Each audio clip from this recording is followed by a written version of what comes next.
3 minutes after 10 is the time. I sometimes say that this programme is as much yours as mine, but that is a little facetious, isn't it? Because if I stop talking now, what the heck is going to happen? You see? So it is more my programme than yours, but without you, there would be nothing. There would be no show. The idea of me coming on air at 10 o'clock in the morning and giving it 3 hours straight is, extraordinary.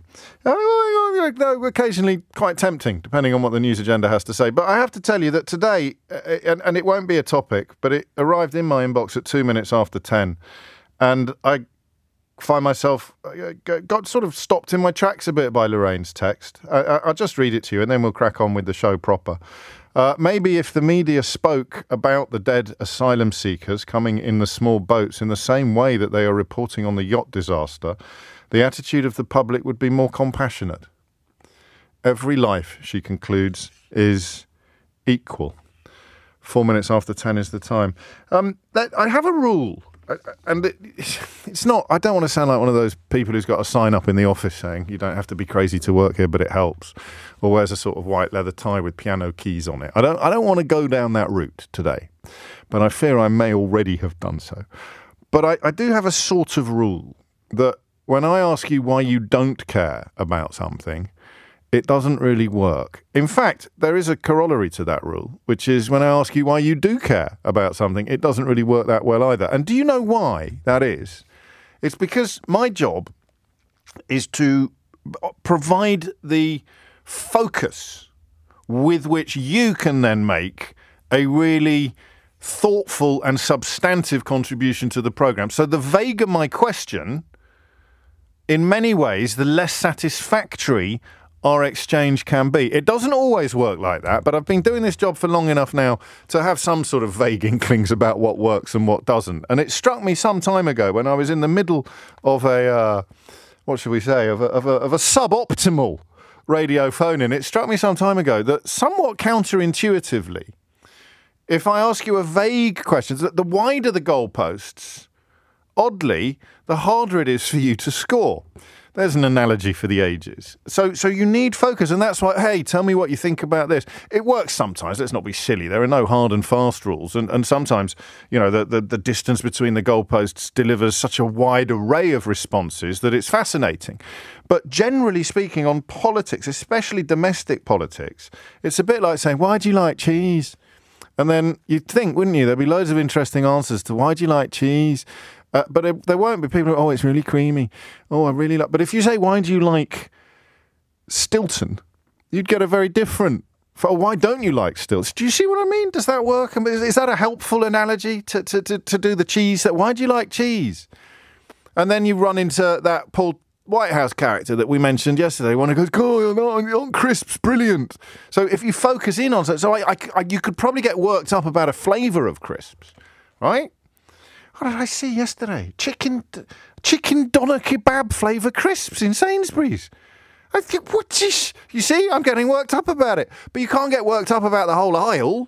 Unless, I suppose, you're in America and you for the first time and you notice that they don't sell packets of crisps anything like a digestible size. They only sell crisps by the kilo. You find yourself in America buying yourself some lunch in a supermarket. You think, I'll just get a packet of crisps, or chips, of course, as they like to call them, somewhat strangely. And you go to the crisps aisle, or the chips aisle, and you can't find a packet. All you can find is a sack. All you can find is like a wheelbarrow-sized portion of chips. But I digress. So what's your favourite cheese? No, I'm joking. So if I go in on a specific, it generally yields more interesting fruits than going in very vague. I'm going to read you a list of names, all right? Ready? Think of them as crisp flavours. James Cleverly, Priti Patel, Kemi Badenoch, Tom Tugendhat, Honest Bob Jenrick, and Mel Stride. Those are the 6 contenders to be the next leader of the opposition. A job that is of paramount importance in the nature of British domestic politics. Desperate attempts by much of the media to inflate the importance of people who can go for decades not even getting elected, and when they do, they waltz into Parliament with a single-figure number of seats. The leader of the opposition is a profoundly important figure in a functioning democracy. there have been many times over the last few years where I have wondered quite deeply whether or not we are currently or were currently a properly functioning democracy, largely due, of course, to the role that the media has played in ensuring that the electorate is not informed. Can a non-informed or an uninformed or an ill-informed or a misinformed electorate truly be said to be delivering democratic decisions? I suppose 2016 is the best example. A number of people that voted for things that they were never going to get but truly believed that they were, to me at least, describes a democratic deficit, the likes of which this country has never seen before. But the leader of the opposition is a crucially important role. And given that the current government faces all manner of problems, mostly inherited, of course, but some, if not yet, then soon to be fairly described as of their own making, the role of the leader of the opposition in particular and the opposition in general in holding the government to account becomes absolutely essential. And yet, I couldn't give two figs who wins this leadership battle, and I do this stuff for a living. I recognise everything I just said to you, I mean to the bottom of my heart. It is supremely important. But looking at that list of names, looking at the political landscape in general, looking at the history of our parliamentary democracy, I can't quite get my head around the fact that I couldn't care less. I thought I would. I've even placed a bet on the result, which is, without giving too much away, 99.9% certain to fail. But it hasn't worked. It hasn't injected any excitement. I mean, Suella Braverman is not standing for the leadership of the Conservative Party, a politician who I feel individually embodies much of the malice and poison that has dominated right-wing politics in this country since probably 2015, 2016. You'd think there would be a sigh of relief or an exhalation of excitement attached to the fact that somebody as toxic and as unpleasant politically as Suella Braverman has removed herself from the field, leaving, and I'll run through the list again, James Cleverly, Priti Patel, Kemi Badenoch, Tom Tugendhat, Robert Jenrick and Mel Stride. So the question that I'm building up to, as you've probably worked out for yourself by now, is why don't we care? Why don't we care? Is it a reflection of the individual inadequacies of the candidates, or is it a symptom of a broader malaise? But we'll get to that in a minute. What I want to touch upon first is the sort of polar opposite of this position. In many ways, the person I would like to speak to most today is the person who passionately cares. Tom had a caller earlier, a Remain voting, right of centre, patriot, for want of a better word, someone who cares about the condition of the United Kingdom and therefore can't really go along with what his party, as a lifelong Conservative, has become.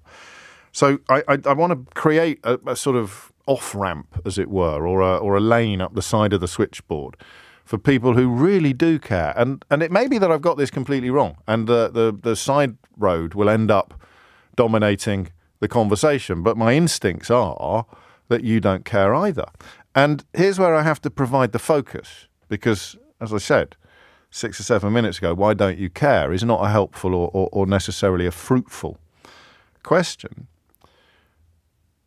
I want you to really think about why you don't care. I want you to zone in on some or all of these people: James Cleverly, Priti Patel, Kemi Badenoch, Tom Tugendhat, Robert Jenrick, Honest Bob Jenrick, and Mel Stride. Why don't you care which one wins? Especially if this is a party that you care about. I haven't had a conversation yet about the existential threat that the Tories find themselves in, partly because they've got racist liars to the right of them and they keep seeming to tack towards the racist liars, and partly because Keir Starmer, for good or for ill, has moved the Labour Party so far to the centre and therefore to the soft right that it's hard to know what space the Tory party inhabits moving forward.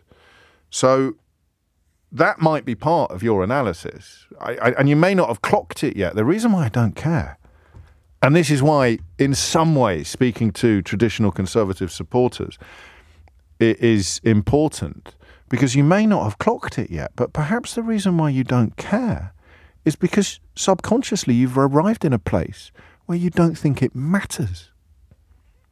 What are the big leadership elections of our era? I don't think I was going through a particularly anarchy period of my life because the chaos with which we've lived since 2010 was still on the horizon. But I remember when David Davis had been anointed as the next leader of the Tory party. And then they went to conference and David Cameron delivered a decent speech without notes, which everybody got very excited about. And he kind of, at the time it was reported as if he'd gone from nowhere to overtake the leader. But Michael Howard, the leader who'd lost the last election before that leadership race, had wanted Cameron for the job to the point where Cameron and Osborne had been put together as a sort of dream ticket, and Michael Howard, along with people like Daniel Finkelstein, now sits in the House of Lords, of course, and writes the column for The Times. They were very much the architects of that ticket. So the idea that something has come out of nowhere is often not true. A clean skin is missing from this battle, right? There's nobody there who you could say can successfully detach themselves from what has gone before. That might be part of it. But then you have the leadership election when Ed Miliband stood down, a leadership battle of such epic importance that in many ways it cleared the road for the chaos and the madness that followed by putting, whether you liked him or not, by putting at the head of the Labour Party a leader that most Labour MPs didn't really have much time for. So the failure of that administration to hold the government to account or to resist the excesses of Brexit and much of what followed is of huge national importance. So the role of leader of the opposition is part of this conversation. And the other part of it is the state of our nation, the state of our politics, what this says to us about where we are. And that's why I want to know, and forgive me, because the question is going to be vague, but I've fleshed it out a little bit. Why don't you care? And make it very personal for me. You should care. Even if you don't like the Tories, even if you think they're responsible for the worst period of government that the country has ever seen.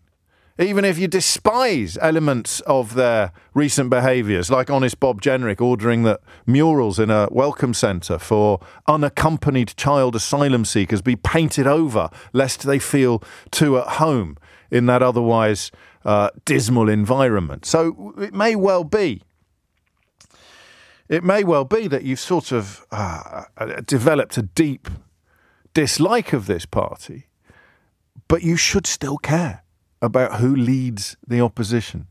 So why don't you? 0345 6060 973. Andrew perhaps speaks for many of us when he writes, from what I see, all six are a bit rubbish. Some might be slightly better than the others, but it's an underwhelming choice.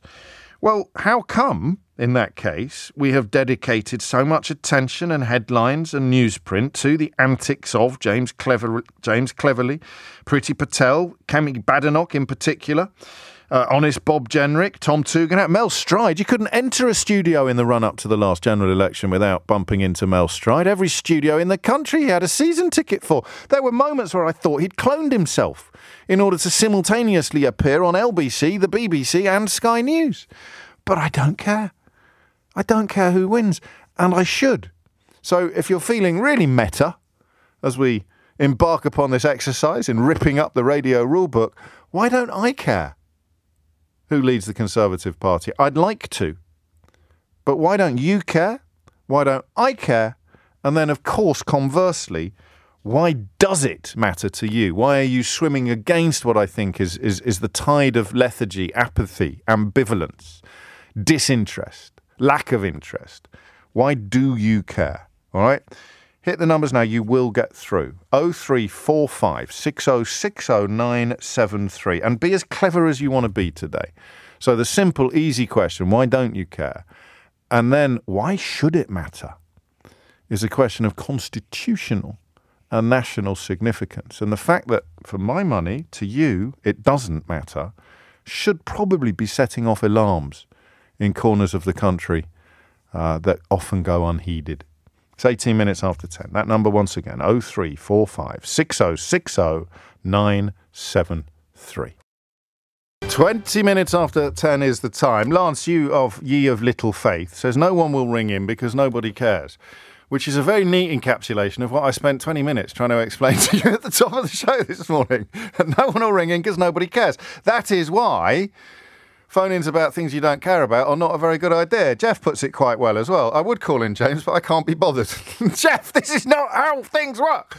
Anyway, we shall see whether or not these predictions hold out. But it is important, and you don't care. And that makes the fact that you don't care important. Daniel's in Golders Green. Daniel, what would you like to say? Good morning, James. Hello, mate. Hi. As a former Conservative voter who cut their membership card in disgust in 2015 after 5 years of punishing ideological austerity by Cameron and Osborne, the reason why I don't care about who is going to lead the Conservative Party is because all 6 of the ghastly, awful candidates have at some point over the last 14 years been complicit in the terrible, terrible things they've done to people in this country. Some people, given the severity of your analysis, may struggle to believe that you were a fully paid-up, card-carrying member of the Conservative Party until 2015, particularly perhaps younger listeners. So describe, if you would, the party to which your heart used to belong. So the party to which my heart used to belong, the Conservative Party, believed in supporting people who worked hard. They believed in supporting people who did the right thing. They believed in relatively low taxes for people. They believed in a successful, prosperous Great Britain where the basics were supported. And unfortunately, what we saw over the last 14 years was a Conservative Party that waged war on every sector of society. But wasn't austerity designed to keep the taxes lower of people perhaps like you and I, by taking money away from sections of society that had been portrayed as not really needing it? Well, no, I just think they took a sledgehammer to everyone, James. Yeah, if you look I'm not going to disagree with you. I'm still confused about where you were before 2015. But so because I suppose you'd probably be an admirer of Margaret Thatcher. In some ways, yes.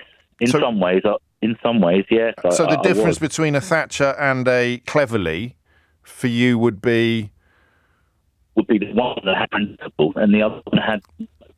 Well, okay, yeah, that works. The phone line's gone a bit south, Daniel, so I'll crack on. But the idea of knowing exactly what hooks these people have hung their hats on is pretty tricky. And that's why the one who I've been talking up for quite a long time as a potential future leader, Tom Tugendhat, is in some ways the one that interests me most, because I wonder how much he's polluted himself by association with what you describe, and for my money at least, not necessarily being on board with it, but for reasons of ambition or self-interest, feeling that he had to portray himself as being. But I don't know if that's fair. Maybe that's me being a bit biased. Maybe it's the curse of O'Brien kicking in. Arash is in Bristol. Arash, what would you like to say?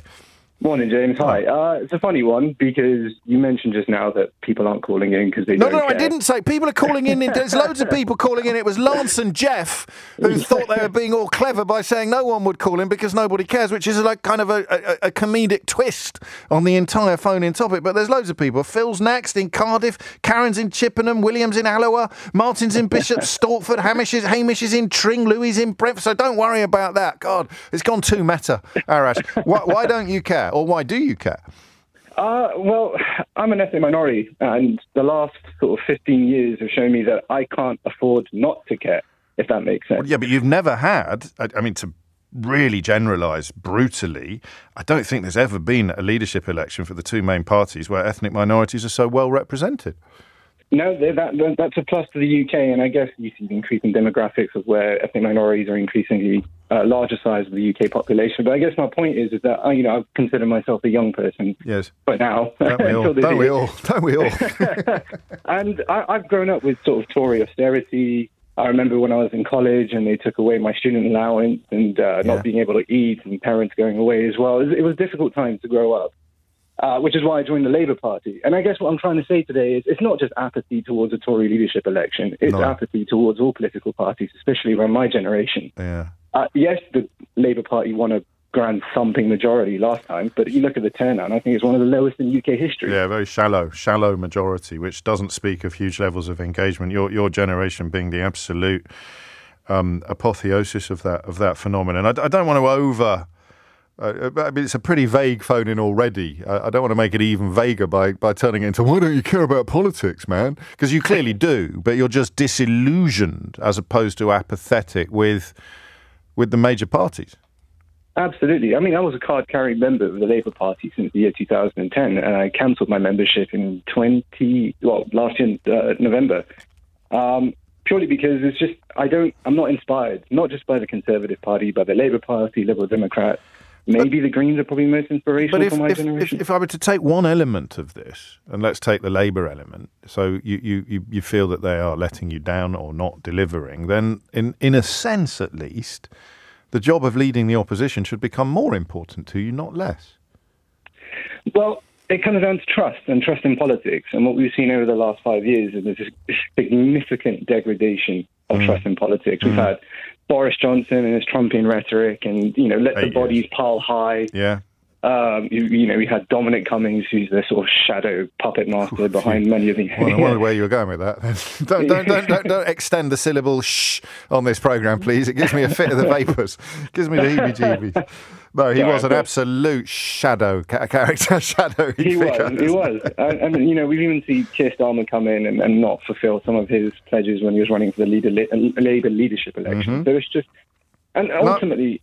Sorry, go for it. No, fair enough. I mean, it's not necessarily what I'm looking for, but it is what I asked for, isn't it? It's the idea that this is not specific to the Conservative Party. It's a broader malaise, a broader sense of disillusion. So you don't care, if I'm understanding you correctly, you don't really care who leads the Labour Party either at the moment. To be honest, not really. Interesting. Even though you were a card-carrying member until November last year, so no one can accuse you of being disengaged. That if Arash speaks for significant portions of his generation, that is again, that's teetering on the edge of constitutional crisis, an electorate that just doesn't think politics makes any difference anymore. And in some ways that speaks to what we were describing earlier, except that as the Tories apparently determined to tack ever further to the right in pursuit of an ever shrinking constituency, a Labour Party moving in that direction as well leaves a lot of people behind who wouldn't necessarily describe themselves as being excessively left-wing. Phil's in Cardiff. Phil, what do you reckon? Morning, James. Hello, Phil. Yeah.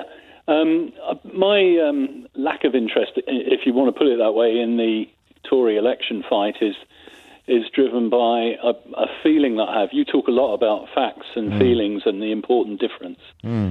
The feeling I have is it's the wrong fight against the wrong enemy by all six candidates. I think it's six. Yes. And that's before you get into any of their respective personalities. I think they feel that they have to fight, to put a name on it, the reform. So they're looking to the right all the time rather than looking to the centre. Whereas they've just lost to a centrist left party. Yes. And they've lost big time. And what I find weird is that historically the Conservative Party has been an election machine. Yes. They galvanise resource. They probably bring in whoever it is from Tufton Street and they have their expert campaigners. Where are these people now that are unable to give them some simple realities about why they lost? And I suspect it's too hard a pill to swallow, that there was a poor Brexit deal. Sorry to bring that in. I hope you're being ironic. You get a bonus point for bringing Brexit into any conversation on this programme, especially if you beat me to it. I am. Well done. Yeah. Well, I've mentioned facts and fiction as well, and feelings. So yes. I'm on my bingo card. You certainly are. But they're just not fighting anything that the mainstream population are interested in. You can talk about the facts of the number of boat crossings and people on boats. relative to the total population, and yet it has a disproportionate significance in how they fought the last election. And they seem to be focusing on the people who apparently wake up every morning and go to bed every night, absolutely obsessing about people in dinghies crossing the English Channel, and that most people are not. I think you've nailed something here. And these are people with disproportionately large mouths, yes, but still only have one vote, like the rest of us. Thank goodness. Are they disproportionately represented among the 170-odd thousand members of the Conservative Party, I wonder? I suspect not, you know. I think we... No, not on immigration, I suspect, but possibly on, you know, what you could call turbocharged capitalism, which factored in austerity and the preservation of low tax, particularly for the already well-off. This is brilliant, but the problem with it is... I mean, if you make a brief list, Brexit, Boris Johnson, Liz Truss, war on woke, Rwanda, stop the boats, things that they have... Well, Boris Johnson also depleted the candidate list that you're now looking at. Yes, of course he did. Think who could be on that list if were it not for the cull by Boris Johnson and that enormous shadowy figure Dominic Cummings that the previous caller alluded to. But you had only integrity problem instead of just yes men. Yes, you did. You had your Greaves and your Rory Stewarts, your Soubries. You had all sorts of interesting characters with a little bit more backbone perhaps than this lot, because what we don't know is how many of them were fully signed up to this programme of nonsense and unpleasantness, and how many were sort of holding their nose and going along with it. The problem with this analysis is, that's why I read that list, Brexit, Boris Johnson, Liz Truss, woke, Rwanda, is that we think, and I agree with you, that they can't really mount a plausible, substantive, sympathetic leadership campaign without disowning almost everything that they have backed since 2015, or certainly since 2016, even for the ones that voted Remain. But that can't be how... Yeah, so maybe some Tories, some engaged Tories who still don't recognise the awfulness of Brexit, Boris Johnson, Liz Truss, the war on woke, the Rwanda policy, or the stop the boats obsession. They're the only people who are engaged in this, and you and I wonder just how many of those people there actually are. Yeah, and they've got to form some policy and some strong statements, even if they sit maybe in the same centrist area as the current government, some strong policy about the economy, about health, about education, which are far bigger ticket items than this fringe, loudmouth noise that we get. I like that. I like that analysis a lot. I mean, you probably knew that I would, but I'm not alone. Mr. P's been in touch to say, Phil doing Cardiff proud there. Nice one, Phil. What a happy place this show could be sometimes. Here's Thomas Watts with your rather belated headlines. 10:36 is the time. Do you know, I think Phil in Cardiff it's going to be hard to wrest the crown from his head this morning, because what he's done is introduce us to the question, or remind us perhaps of the question of who might have been on this list were it not for Boris Johnson and Dominic Cummings having to get rid of everybody on the Conservative benches who was prepared to publicly tell the truth about the so-called no-deal Brexit. So the names that most often appear are probably Dominic Grieve, David Gauke. Rory Stewart came a lot closer than people realise, even when Boris Johnson was tilting at the biggest windmill of all. But there were a lot more as well. Philip Hammond, essentially deselected within weeks of being Chancellor. I'm not suggesting he'd be a shoo-in for party leader, but that breadth and depth of experience and or talent, depending on your personal views of these people, was absolutely obliterated, wasn't it? Because Cummings and Johnson couldn't deal with the truth. To paraphrase Jack Nicholson in A Few Good Men, they couldn't handle it. So James Cleverly, I mean, should we do this again? Because in many ways the question it would be, what on earth have the Tory party done to deserve this leadership battle? All animals are born rubbish, but some are more rubbish than others. James Cleverly, Priti Patel. I'm going to do little anecdotal memories off the back of each one without checking any notes or Google. So James Cleverly, who jokes about giving his wife a hypnol, is that right? Priti Patel, who has secret meetings with foreign governments while in the cabinet and chooses not to tell the UK Prime Minister. Kemi Badenoch, I mean, where does one start? Tom Tugendhat, who kind of went along with all of it while casting himself as someone who found it all a little bit distasteful. I haven't got a negative personal anecdote about Tom Tugendhat. Honest Bob Jenrick, well, I mean, I've already mentioned the murals that he painted over because he thought that life was too easy for unaccompanied child asylum seekers. There's also, of course, the engagement with the property developer, with the guy that used to own the Daily Express, the details of which temporarily elude me. And then Mel Stride, who was essentially telling people who were unable to work due to illness, whether physical or mental, that they were just sort of malingering layabouts who needed to pull their socks up too sweet. So what on earth did they do to deserve this? Answer: Brexit, Boris Johnson, Liz Truss, culture wars, war on woke, Rwanda policy, stop the... But answer: they governed. And all of these people are, to varying degrees, very tightly allied with the last 2 or 3 governments. Who was it? Was it Nadeem Zahawi?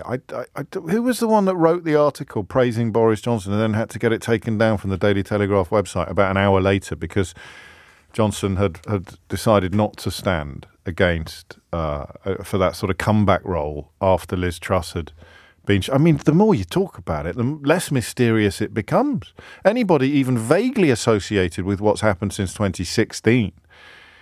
The arrogance you would need to think, do you know what I'd be good at? Prime Minister.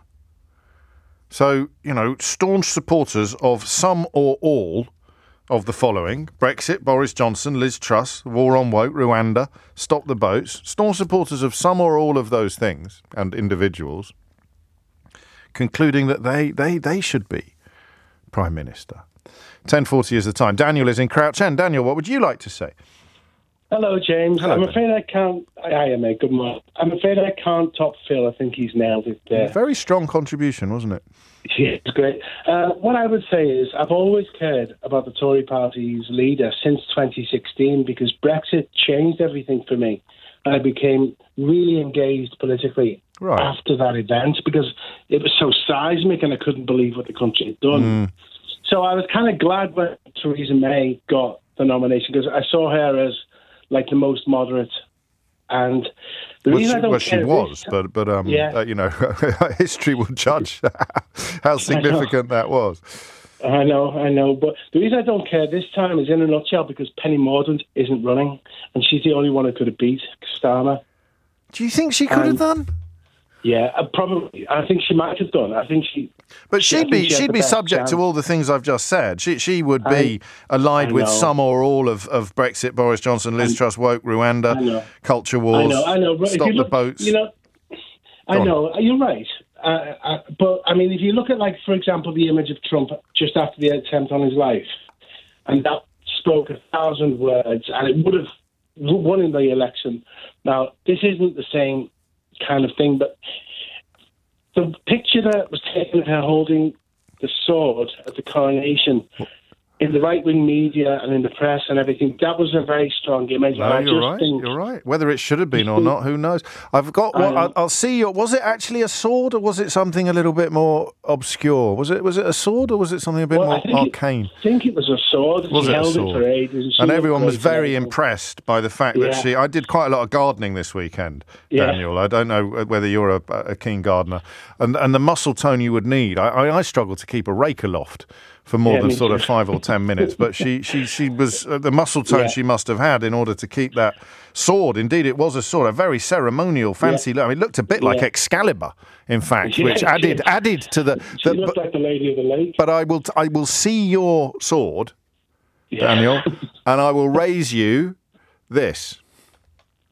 Stand up and fight for the freedoms we have won. Against socialism, whether it is made of velvet or iron. Have courage and conviction, because when you do, you move our countrymen, our communities and capital of all kinds to our cause. Stand up and fight, because when you stand up and fight, the person beside you stands up and fights. And when our party stands up and fights, the nation stands up and fights. And when our nation stands up and fights, other nations stand up and fight. And they stand up and fight for the things upon which the entire progress of humanity depends. Freedom. That is what conservatives do. That is what this nation does. Have courage. Bring hope. Stand up and fight. Stand up and fight. Thank you, conference. She's a bit mad. Yeah, I've heard that speech before. I did wonder who wrote it. It was Basil Fawlty. It was a bit mental. No, I think it was AI, actually. But who knows? Maybe that is precisely the sort of vim and pep that is missing from this leadership battle. And I think she was polling very, very well with the members, wasn't she? I don't know what she was calling. Does she want us all to stand up and fight? Do you think? I've kind of lost my thread in the middle of that. I think she wants us all to stand up and fight. I got a message earlier saying from Jim. He said, "No way is there anyone called Hamish in Tring." Because I read out a list of the people on the switchboard that were waiting to talk to me after Lance and Jeff suggested that nobody was waiting to talk to me because nobody cares about the subject that I'm conducting, asking you why you don't care about the subject I'm conducting. Well, we will find out after this whether or not there is indeed someone called Hamish in Tring, because according to my switchboard, he's up next. It is 10:46. You're listening to James O'Brien on LBC. Rose writes, "We don't care because it doesn't matter, James. I tried explaining it to my daughter that we're at least 2 leadership campaigns before the Tories become a serious party again. We haven't reached Ian Duncan Smith, and you're expecting William Hague." Yeah, I mean, that ties in with the early caller, was it Daniel, about the ruthlessness of the Tory party as well, because Ian Duncan Smith never fought an election.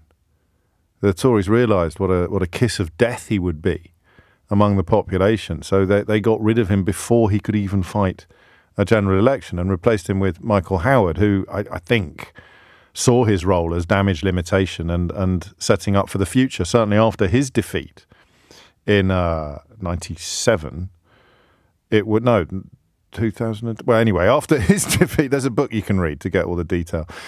After his defeat, he hung around to ensure a sort of passing on of the baton. And indeed, to ensure that there was stability. I don't think Rishi Sunak could be accused of sticking around to ensure that there is stability in place when whoever succeeds him. So Rose is probably right. And I wonder whether, to marry Rose to Phil in Cardiff, I wonder whether the next viable leader of the Conservative Party, the next leadership battle about which we care, because we should, but we don't. The next one that we will care about is the one that actually involves either a successful detachment from the disasters of the post-16 period in particular and the post-2010 period more in general, or an actual repudiation of them, an actual admission that, for example, Boris Johnson should never have been Prime Minister. Priti Patel, a very passionate supporter of Boris Johnson, an actual admission that Brexit was a disaster. Most of these candidates very passionate advocates of Brexit. I don't know which ones get sullied or polluted by the Liz Truss associations, but it's all there, isn't it? I think Cleverly does. It's all there, and yet they're campaigning by saying, vote for more of what's gone before, because they cannot at the moment successfully detach from it or repudiate it. 10:49 is the time. Hamish is in Tring to prove to Jim that there is such a thing as a Hamish in Tring. Hamish, what would you like to say? There is, and I exist. Good morning, James. Good morning. I think your question about do we care and do we have a viable opposition to the current Labour government is the answer is we don't care. And I think that's because we do have a viable opposition right now, and that's Reform. Reform have done more in their short tenure in Parliament to lob grenades at the leaders in the Labour Party, and for all of us to sort of follow, I don't know, the Farage riots and things like that, than the Tories have done in the past 5 or 6 weeks. I understand the point that you're making from the Tory critique, but I don't think Labour are going to be particularly troubled by what you've described. No, they're not. They're not. What would really bother Labour, because the Tories can't really throw stones at any of Labour's policies as well, it's not going to be about policies the next election or even the election after is going to be about truth. Yes. The biggest damage the Tories have done over the past 14 years is they've taught us all that lying doesn't matter. Yes. And if they were really smart and really clever, they wouldn't try and take on Farage and become more nasty and talk about migration and immigration and woke and all that sort of stuff. If they were really clever, they would go and look over their left shoulder at the Liberals, who did a fantastic job in the election, 71 seats, and try and form a coalition. Now, these are really big words, these. Yes. It's a very complicated thing to do, but just imagine if the remnants of the Tory party chose to put their individual careers to one side, elected a leader and did the deal behind closed doors and dropped the word Tory for the first time in 130 years, dropped the word Liberal and form a combined new party and call it the Truth Party or something like that. They would have over 200 seats. And but wouldn't they need Labour to be liars for that to work? Everyone will be caught out lying. There's, we all know. Not in the way. Listen, if it does transpire, I'll put my hands up and say so. But they're not going to lie in the way that a Boris Johnson lied. Correct. They won't. But correct. You're right. It doesn't have to be the word Truth Party. It could be the Honesty Party. It could be the Transparent Party. But in many ways, you've given us the sort of nuclear option of what I was noodling around before you came on, which is a clean break with what has gone before. Correct. And that can't be. There's no way that a clean break with what has gone before can be led by James Cleverly, Priti Patel, Kemi Badenoch, Tom Tugendhat, Robert Jenrick or Mel Stride. So we're in William Hague territory. Correct. They are proving that they're a dead party with these candidates. If they were clever, they would bring someone out from the shadows, someone internally. And that's where the ghost of Phil in Cardiff appears at our shoulder, because they got rid of them all. He's got a point, a really smart point. They got rid of them all. Or go and invite Ed Davey to try and pull something together. And just be really clever and smart and completely catch Labour out. They would be very plausible. They could throw off the past. They could rebrand themselves, drop the names. I mean, the names mean an awful lot of things. Well, that's an interesting one, and as I think we both know, quite fanciful. Albeit, if we lived in a universe of objectivity, it might work, but it would be like abolishing the pound for some people. It might make sense on paper, but the emotional attachment would be unthinkable. And yet, you add to the consensus that the big mistake is probably tacking further to the right, while obsessing about Farage. Even after he stabbed, over half the country considered him, so some research published yesterday by Savanta, considered him to be personally responsible for the race riots that we've seen up and down the country, and still they seem to chase those ghoulish unicorns. But also, my favourite bit of the analysis today is the. I'm not surprising, really, when you consider I've written a book called How They Broke Britain, but their inability to detach themselves from the breaking of Britain. Now, who could have done that? It's a bit boring to always go for the same sort of three horsemen of the apocalypse, but a David Gork, a Dominic Grieve, or a Rory Stewart, the kind of characters in which who had no home in the Tory party post-Brexit, once the lie of no-deal Brexit was inflated, the debasement of truth that Hamish describes became absolute, it became complete. It's bad enough when you're campaigning, of course, the 350 million quid on the side of a bus, the lies about Turkey joining the European Union, the lies about them needing us more than we needed that, all of that in campaigning for election or campaigning for referendum, but that kind of goes with the territory. Keir Starmer could be accused of that, is correctly accused of going back on pledges he made when seeking election, but to bring that's why they say that you campaign in poetry, you govern in prose. What Johnson and Cummings got away with for a couple of years was governing in poetry, i.e. lying, telling people what they wanted to hear from the dispatch box. And in order to get that over the line, in order to keep that afloat, they had to get rid of all the people who were prepared to tell the truth in their own party, which is why they're now left with a choice between James Cleverly, Priti Patel, Kemi Badenoch, Tom Tugendhat, Robert Jenrick and Mel Stride. Martin's in Bishop Stortford. Martin, what would you like to say? Hello, James. First time I've called you. Welcome, Martin. And I have to say I loved your book. That's very kind. Saying, you and Rory Stewart, between you, magic. Thank you. a lot of the points that have gone before were things I had in mind. I felt compelled to call you because I've been wondering why I feel so sick about this the current competition. I think having just had the election, we're all fairly sick of the Tories, apart from the ardent ones, all fairly sick of the Tories, the racism, the sleaze, corruption. And since Labour have been in, they've continued with the rhetoric, really. Yes. You see it every day. The contenders all have fallen, and you summarise that really well after the news. It's like moving the deck chairs around on the Titanic, isn't it? Yes. So this would be the inability to detach from what has gone before, or even to admit anything. I think honest Bob Jenrick claims that the immigration policies didn't go far enough.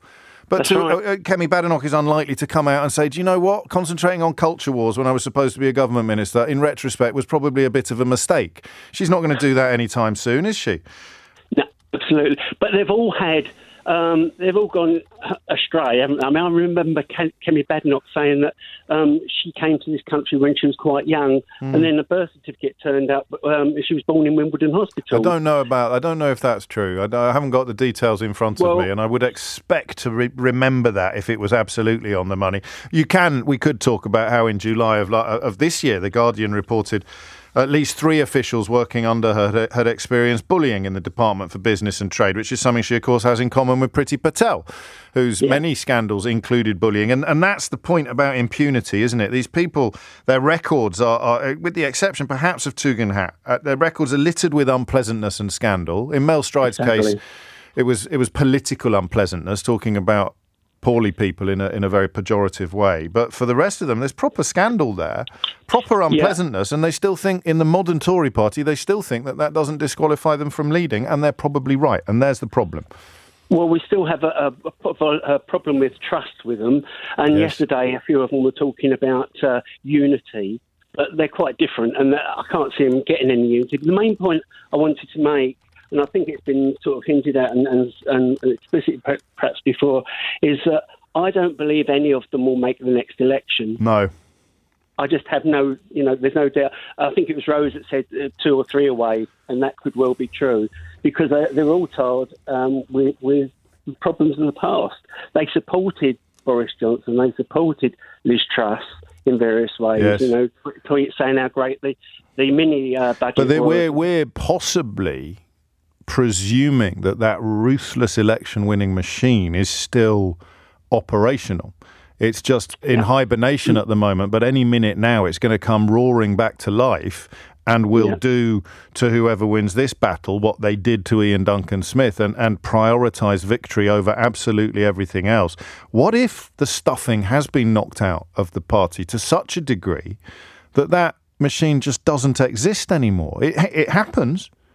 The parties wither. It happened to the Liberals. It happened to the Conservatives in Canada. It happens.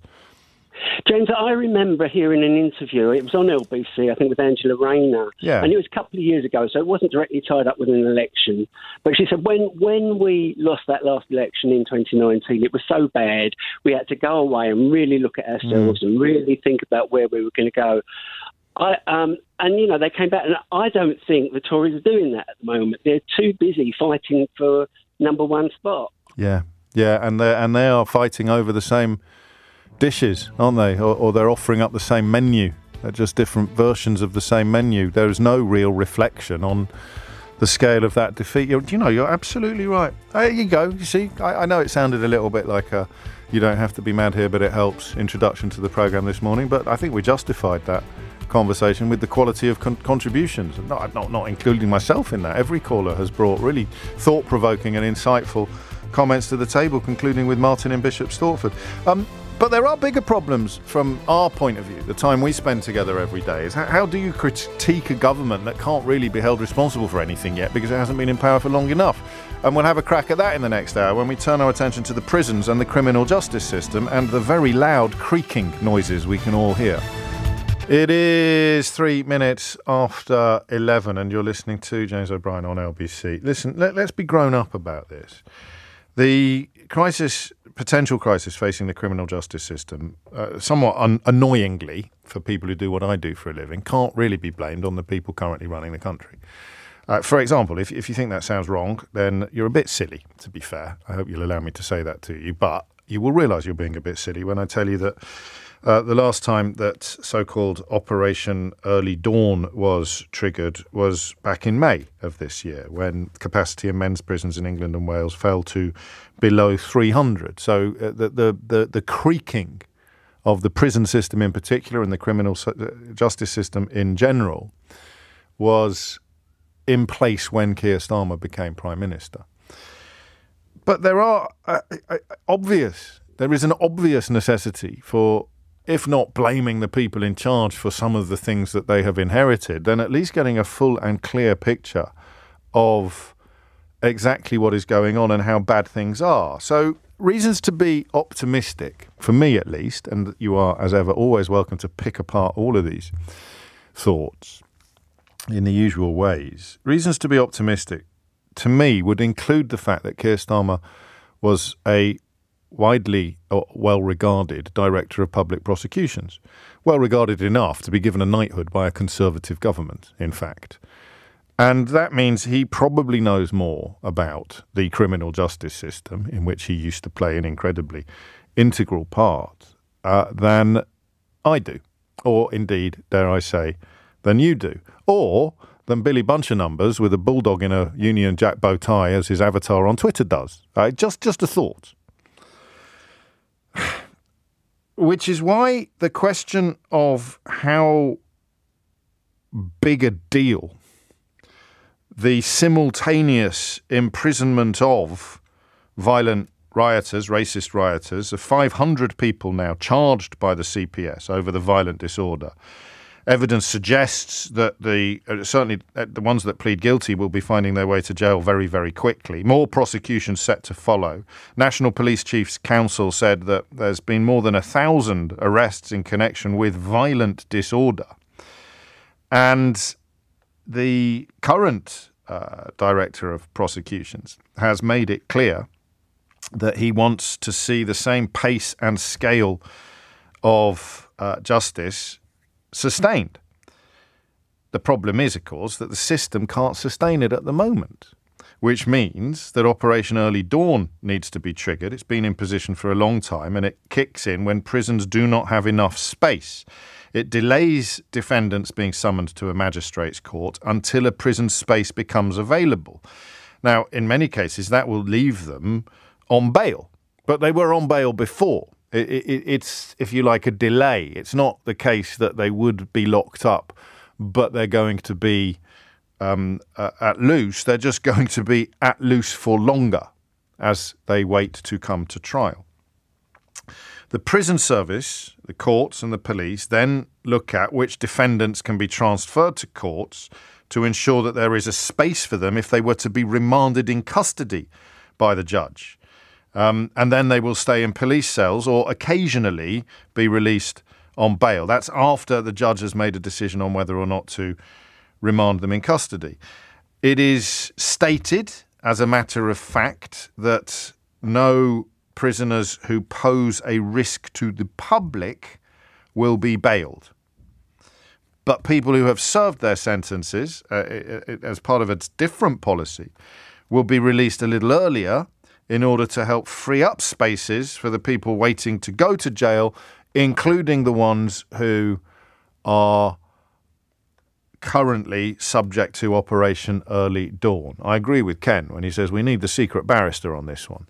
Indeed, we do. Few people explain these matters better than the secret barrister, but by dint of their anonymity, it's impossible to book them for this programme unless... In fact, we did once. No, we did it for the podcast, didn't we? We recorded it with a different voice.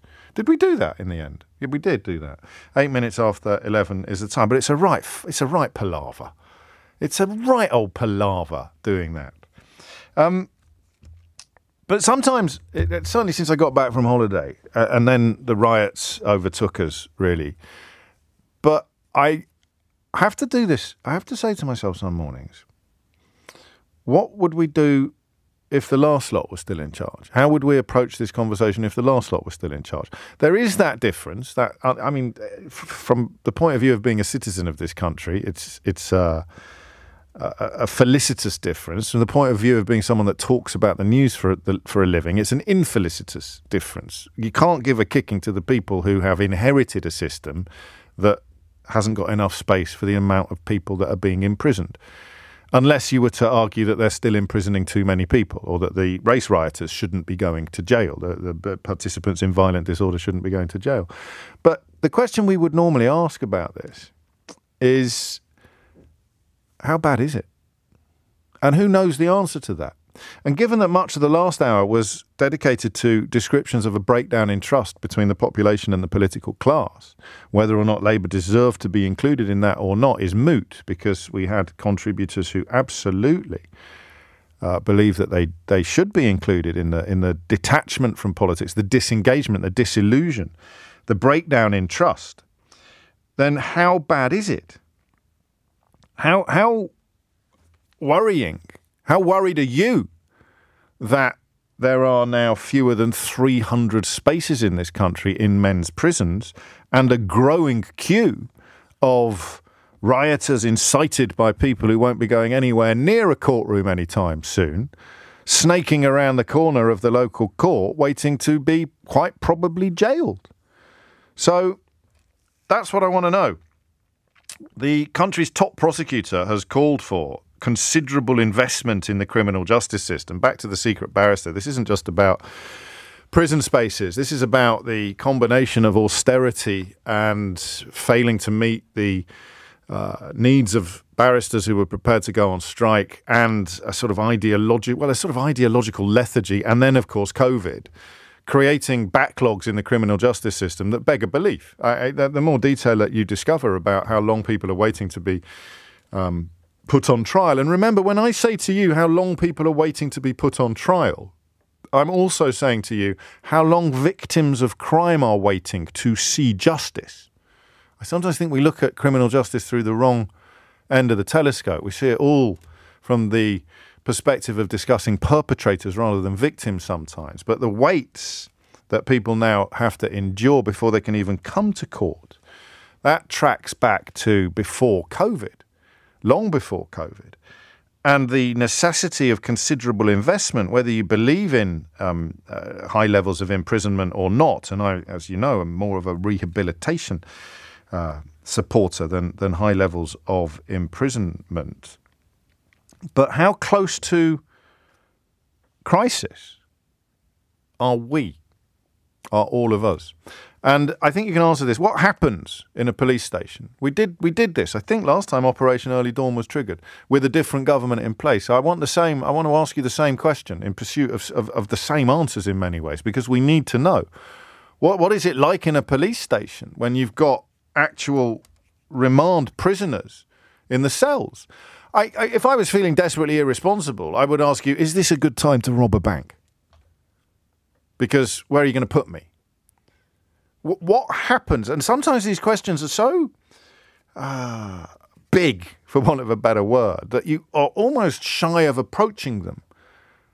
What happens when it's completely full? 0345 6060973.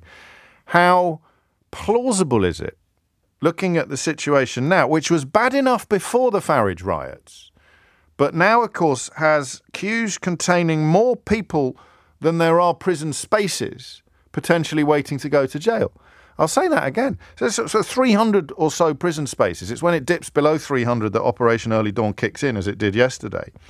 And there are already 500 people charged by the CPS over the Farage riots, and more than 1,000 arrested in total, many of whom will probably also be charged. So I want to know three things. I want to know how bad this is. 0345 6060973. How it affects your job as a prison officer or a police officer or a career criminal. I want to know what happens when everything is full. To which the answer is that can never happen, because we will release people.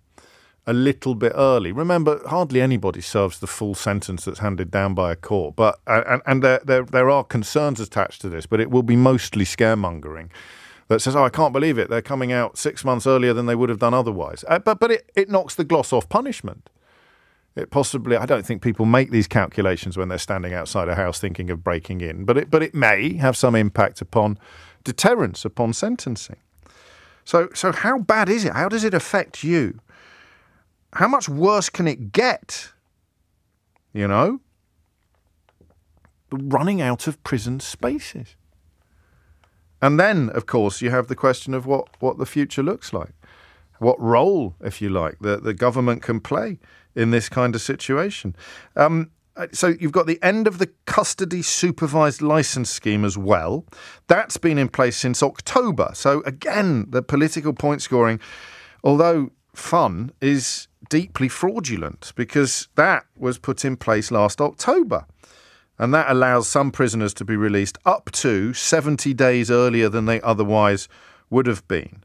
The problem is that the freeing of criminals released with little notice for them, the probation service, or their victims has kind of reached saturation point. More than 10,000 have already been released under this scheme, but it is no longer freeing up space and has been criticised for adding to the problems of both the released criminals, the probation service, and I think most pertinently, the victims who wouldn't necessarily know that their assailant is about to be released. That's going to be replaced on September the 10th by a sort of expansion, which will mean prisoners can be released after serving only 40% of their sentence. The figure is currently 50%. That's what I mean by it's more of a tinker than a policy. Currently 50%, you come out 50% of your sentence and you can get released. 40% if you're not deemed to be a threat or likely to reoffend, then you can come out then. And I don't see that they've got any choice. And that's my third question. Have they got any choice? What's worse? To punish people a little bit less than you would like to, or to not punish people at all? So you've got a finite number of prison spaces, augmented by emergency measures like Operation Early Dawn, which uses prison cells as temporary, which uses police custody cells as temporary prison cells, right? It seems to me that the challenge both the last and the current government face, albeit that the current government isn't responsible for presiding over the system for the last 14 years, the challenge that they face is pretty straightforward. Do you release some of the people currently in prison a bit earlier than you otherwise would have done? Or do you not send people who would otherwise go to prison? I think we're all going to answer that question in the same way, which leads me to the question I'm interested in hearing you answer. Is there actually any choice? Have they actually got any choice? So, question number one, how bad is this, according to your years of experience, either in the police force, the prison service, or the criminal justice system? I really want to speak to lawyers as well. So police officers, prison officers, lawyers, and criminals. I mean, ideally repentant criminals, rehabilitated criminals, but people who've still got an ear to the ground and can look at what this means for that cohort of characters. 0345 6060 973. The question of whether it can get worse. What happens if it carries on? 0345 6060 973. And then, have they got any choice? Is this just a simple case of necessity until, and this is what the head of the CPS is calling for today, until they've redirected considerable sums of money in the direction of the criminal justice system, which is yet another example of the need for more expenditure on public service at a time when all of the politicians, whether they're running the country or vying to lead the Conservative Party, seem dedicated to not increasing or even decreasing taxes. How are we going to pay for a massive investment in the criminal justice system without any money? So there's a lot there to get your teeth into. I'm relying upon you to do me a solid. The number you need is 0345 6060 973 is the number you need. But I guess the overarching question is, this looks really, really scary. Is it? 20 minutes after 11. I don't think you really think things through when you suggest that we could put prisoners on the Bibi Stockholm or send them to Rwanda. And the Bibi Stockholm's not a prison. And deporting people to Rwanda for committing crimes in this country is A, something that Rwanda hasn't agreed to, and B, almost certainly a breach of human rights. I remember an awful lot of people who go to prison come out again and never reoffend. The idea of being deported to Rwanda... Anyway, I presume you're either not thinking things through. There's a surprising number of people making these suggestions. You're either not thinking things through or you are being a bit silly. Let's start in Gower in South Wales with Andrea, who I think is supremely well qualified to contribute to this conversation. Andrea. Hi, James. Hello. Hiya. Yes, I used to be president of the Prison Governors Association, and I have 35 years prison service, and I was a governor of 4 prisons. Yeah, that'll do. Okay, so our prisons have been in this crisis for years now. Yes. So whilst it's very high profile in the media, we have been teetering on the edge for a number of years.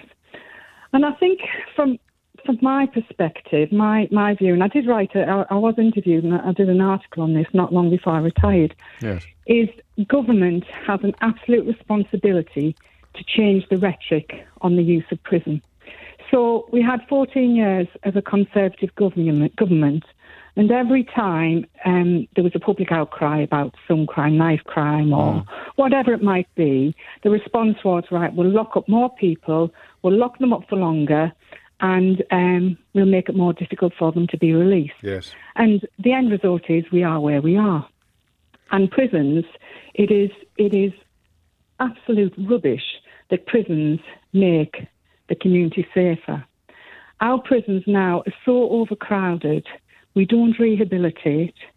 We bring people into fairly brutal environments where there has been such disinvestment. We've got crumbling Victorian prisons. You read Charlie Taylor, HMIP, yes, His Majesty's Inspector of Prisons, report after report, the recent one from Wandsworth, how horrendous prisons are. And so putting people into that environment and doing nothing with them, yes, it punishes them, but they will be released back into the community, and we would have made them worse. Yes, they'll be back before you know it. Yes, of course. And there is clear evidence that community sentences work. So I think the government need to start saying these things, be honest. And when public opinion starts, shouting, we need to put more people in prison. Do you know what?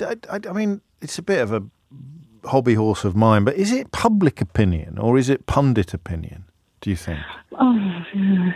Well, I mean, we have got a culture in this country of locking up lots of people. I mean, we lock up more people in the UK than Western Europe, other countries in Western Europe. So culturally, we seem to do it. So is it pundits? Is it public opinion? I don't know, but we have got a long history of doing this. So, yeah, I just think, government have got to kind of say, no, we need to put less people in prison. Overcrowded prisons don't work. And it costs, on average, to put one person in a kind of medium category prison, which is what most prisoners are in, heading towards £50,000 a year. So we can shout, let's put more people in prison, let's put them in for longer, let's make it more difficult to release them, but the cost to the public purse is quite phenomenal. So I think there needs to be a conversation from the government to the people about the purpose of prison and what works and what doesn't work. And we can't build our way out of this. It's like a dustbin, isn't it? The bigger the dustbin, the more you put in it. Well, I don't mean that to sound, No, I know exactly what you mean. I know exactly what you mean. If we have 100,000 spaces, which is where we are heading, that was the previous government, and I was very disappointed that the Labour Party, during their kind of manifesto, they were going to have the tough on crime, and they were going to continue with this. It will not work. It has to stop. And Keir Starmer, with all of his knowledge, he's the person to do it. He has to do it. We have to stop people going to prison. You mentioned Charlie Taylor. His report published yesterday, wasn't it? The Chief Inspector of Prisons showing that a quarter of prisoners released early from Nottingham had since been sent back to jail. So it was a different scheme introduced by the previous government, but it speaks to problems that are on the horizon. Just out of interest. But I think, we don't have a functioning probation service. No. So, when we release That's a miracle, because Chris Grayling was in charge of it not long ago. Well, there you go, yeah. So we have to have a probation service that has sufficient resources and trained people to supervise people. I don't want to sound Pollyanna-ish or unduly optimistic, but you mentioned Keir Starmer's background, and it does lead you to the sort of sense that if anybody gets this, anybody who's been close to frontline politics in recent years, then it would be him, right? Yes. How optimistic are you? I think I love the way you're providing your own sound effects, Andrea. Thank you. Sorry. I think, unfortunately, political parties, whatever the persuasion, are very, very mindful of public opinion and what it means. And it would have to be an incredibly brave government to not kind of react to public opinion. And, yes, we've had the riots, which were, absolutely terrible. And there will be people, in those riots who clearly do deserve to go to prison. But I just worry that this kind of very quick response to it and putting people in prison very, very quickly, yes, I presume it was to calm the situation and to prevent people from rioting further, but it's just felt to me it was incredibly reactive as well. If you were still in the job, what would it do to you? How would it change? What would it have done to you if you were as a governor, not as a chair of the association, but if you were being told that there is now, you're pretty much chock-a-block, and in order to make sure that the riots stop sharpish, we're going for short, sharp sentences, or even longish, but very sharp sentencing for people who plead guilty, you'd wake up that morning and say to yourself, what, Andrea? Well, governors would have woken up. Most of the prisons were full anyway. Yeah. So we could have all of these people, who, to try and fit them into the very, very small number of spaces. So, governors would probably inwardly groan and think, right, we're going to be full every single night now. We're going to be moving prisoners around to try and find the spaces. And prisoners that are moved right around the country away from home become disaffected and unhappy. So then it has a destabilising effect on prisons. And so as a governor running the prisons, it just becomes more difficult. And the environment is incredibly difficult. So in a prison that's full every single night with disaffected prisoners is a very challenging environment for governors to lead, to manage, and for the prison officers and the staff that work in it. And our prisons are incredibly difficult and challenging and have been for a long time. I don't want to say that that's reassuring, but I think you know what I mean. When my industry, when my profession turns its attention to your profession, it always portrays things as being extraordinarily bad or at crisis point, whereas what you're telling me from your perspective is that, this is a flashpoint, an escalation, but it's against a backdrop of constant inadequacy and constant danger. So don't worry about the prison service coping. We just need to be doing a lot better moving forward than merely coping. Absolutely. Right. Yeah. I've got you. Final question. Of all the things that you have said to me in the last 10 minutes, what would you not have been able to say when you were still in post? I think when I was in post, I wouldn't have been able to have criticised the current government that was there when I was in post. Which might be part of the problem. As a loyal civil servant. Oh, hang on. I'm going to squeeze in one more. James Timpson. Well, be honest, because if I was a prison governor, I think I'd be slightly irritated by the idea that this fella who runs cobblers' shops is going to come in and solve all the problems that we've been dealing with for decades. Interestingly, a colleague of mine, who I won't name, said, was very had a view on a cobbler. Yes. I mean, he's done a lot of great work. He's obviously, but in a field that is adjacent to, rather than in the heart of, the world in which you inhabit. That was a good question, and you could tell it was a good question by the way that Andrea cunningly avoided answering it. Andrea Abbot, to give her full name, the former chair of the president indeed of the Prison Governors Association, and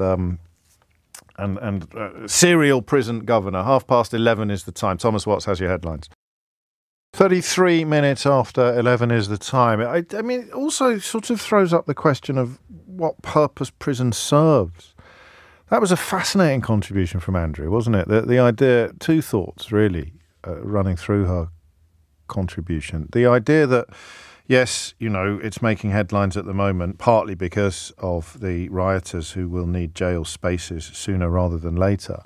But it is a state of almost constant crisis, massively exacerbated by the state of the probation service.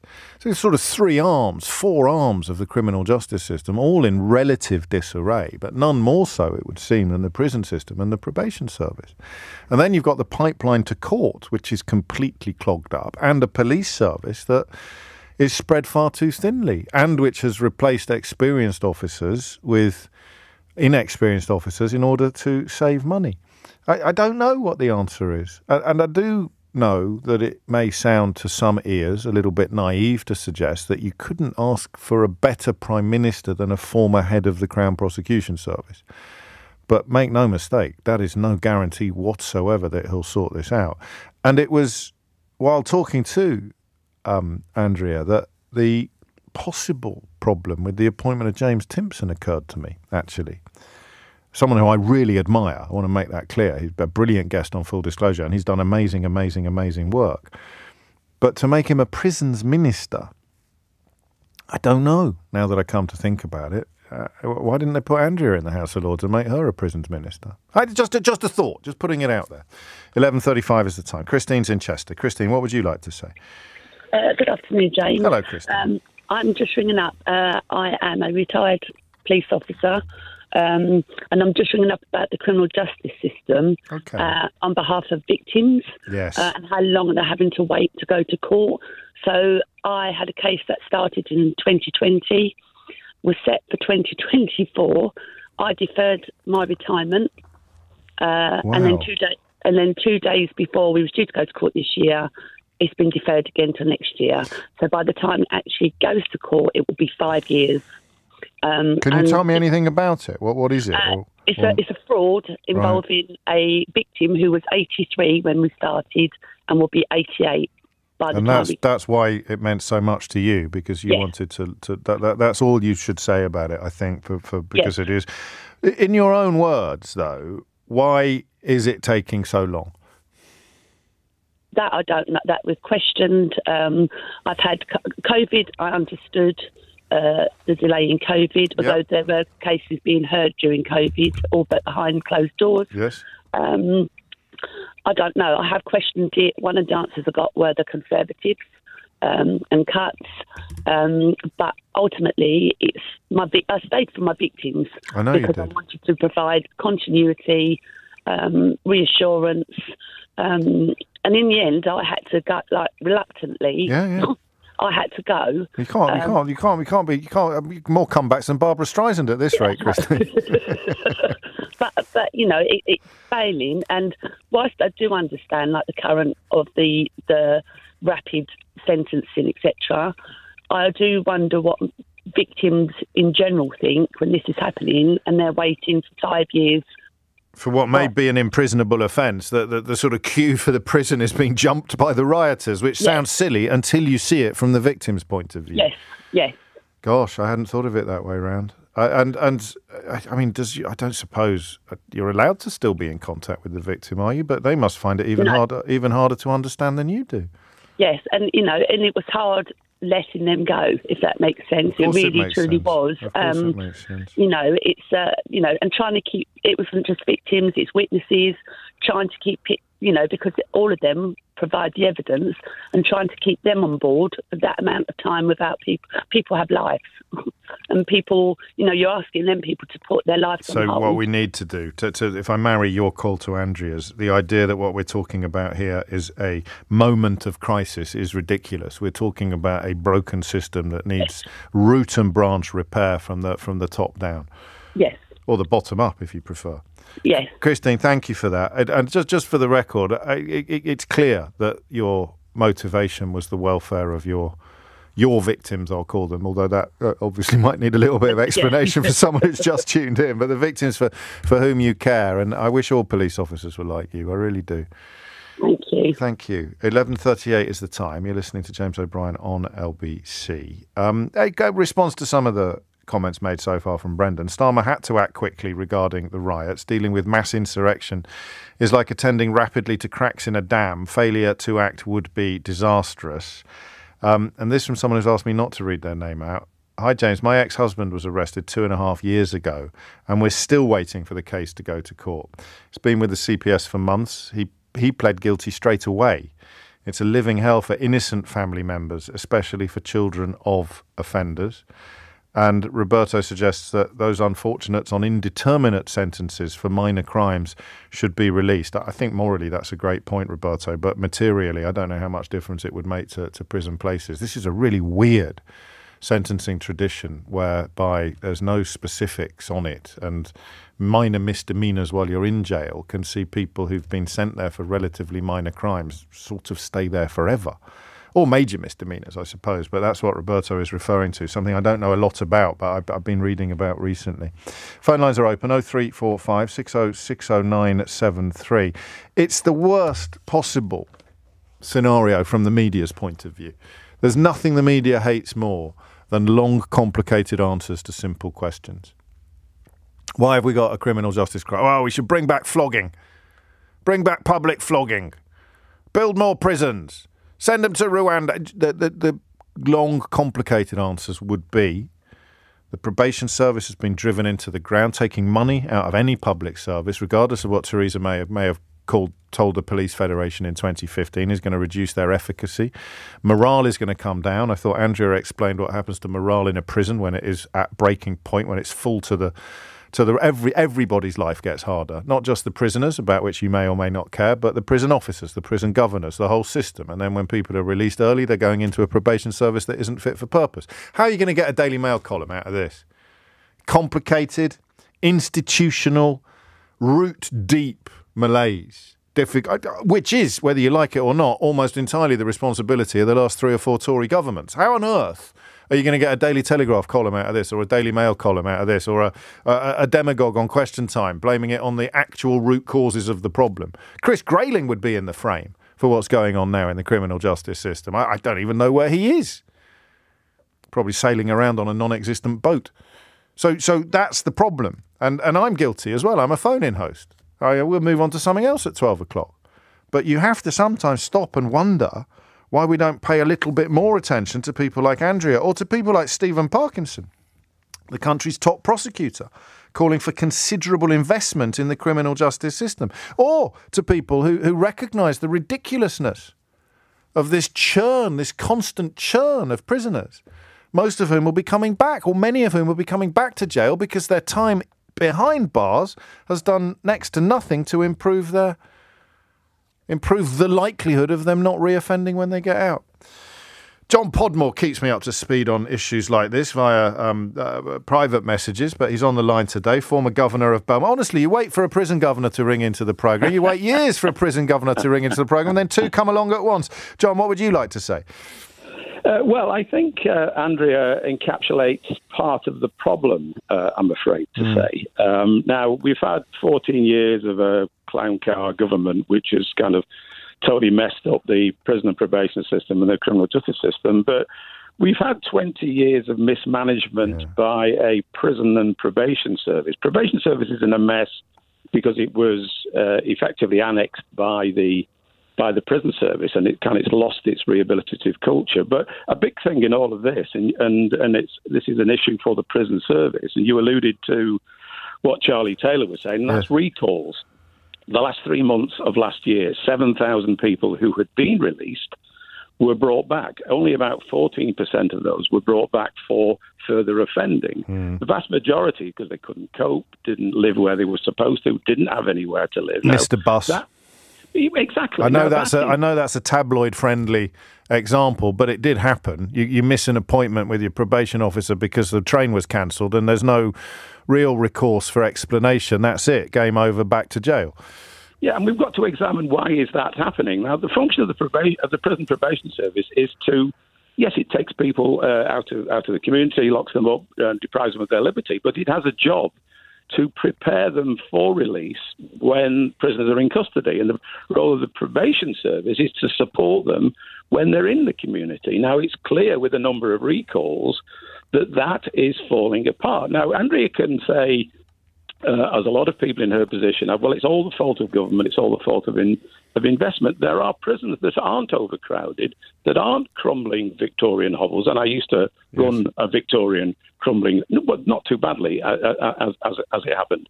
There was a report on Durham Prison yesterday by Charlie Taylor, has a full complement of staff, but prisoners are locked up 22 hours a day, 7 days a week. Now, that's not going to... Well, I don't know. That's not about... but that's a governor's decision. Well, it's about the management of the prison. It's about the specific management of the prison, not the Department of Justice policy or anything like that. It's a governor deciding. I'm asking you. It sounds like I'm telling you. I'm asking you. Is the governor deciding that's how they want to run their prison? Well, we have to ask these questions. Why? Yes. Charlie Taylor did report on a very, very good prison. That was Oakwood, which happened to be private. I'm no advocate of private. Okay. So there are some good examples around there. But what we have is a prison service leadership which is about managerialism, which is about top-down, which is emasculating its governors, which is not allowing the good governors to prosper. I'm going to push back here. How can it be simultaneously emasculating governors and yet allowing them to behave in two such distinctly different ways that you've just described with reference to Durham Prison and Oakwood Prison?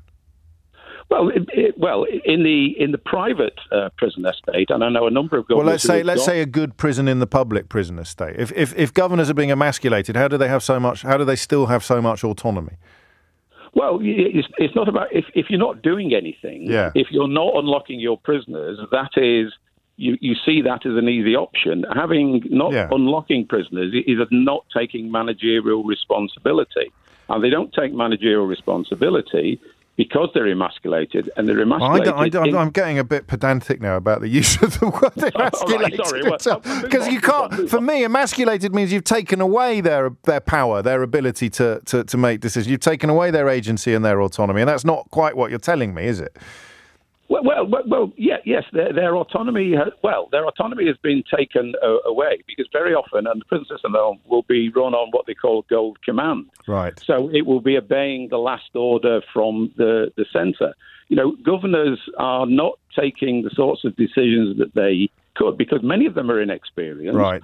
And many governors haven't been there more than 18 months, and Charlie Taylor recognises that. Yes. And Charlie Taylor now regularly reports on leadership and management within the prison. He also blogs. He blogs quite enthusiastically for fans of accountability and transparency. He writes quite a lot about for no audience other than us, really, about what he's up to. And his report on Wandsworth talked about leadership at all levels, not just in the prison, but at area manager level, at national level. So even if it's full to the rafters, John, it could still be run well. Yes.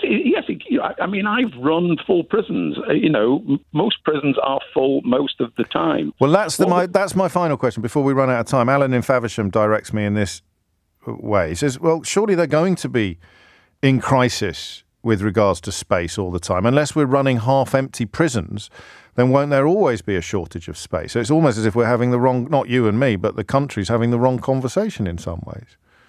Well, it should be about not having the sort of. It should be about getting people out such that they don't come back. And that's not happening at all. Yeah, it's like having a bath with a plug in, both taps on full, and the overflow pipe is coming back into the bath. Ugh. And we're not sort of taking that issue. So we're back to nibbling at the edges of the issue, as opposed to knocking the whole thing down and starting again. Ideologically or policy speaking, not obviously infrastructure speaking. Must be incredibly frustrating for people like you and people like Andrea to some of your answers won't be right, and it's often the way.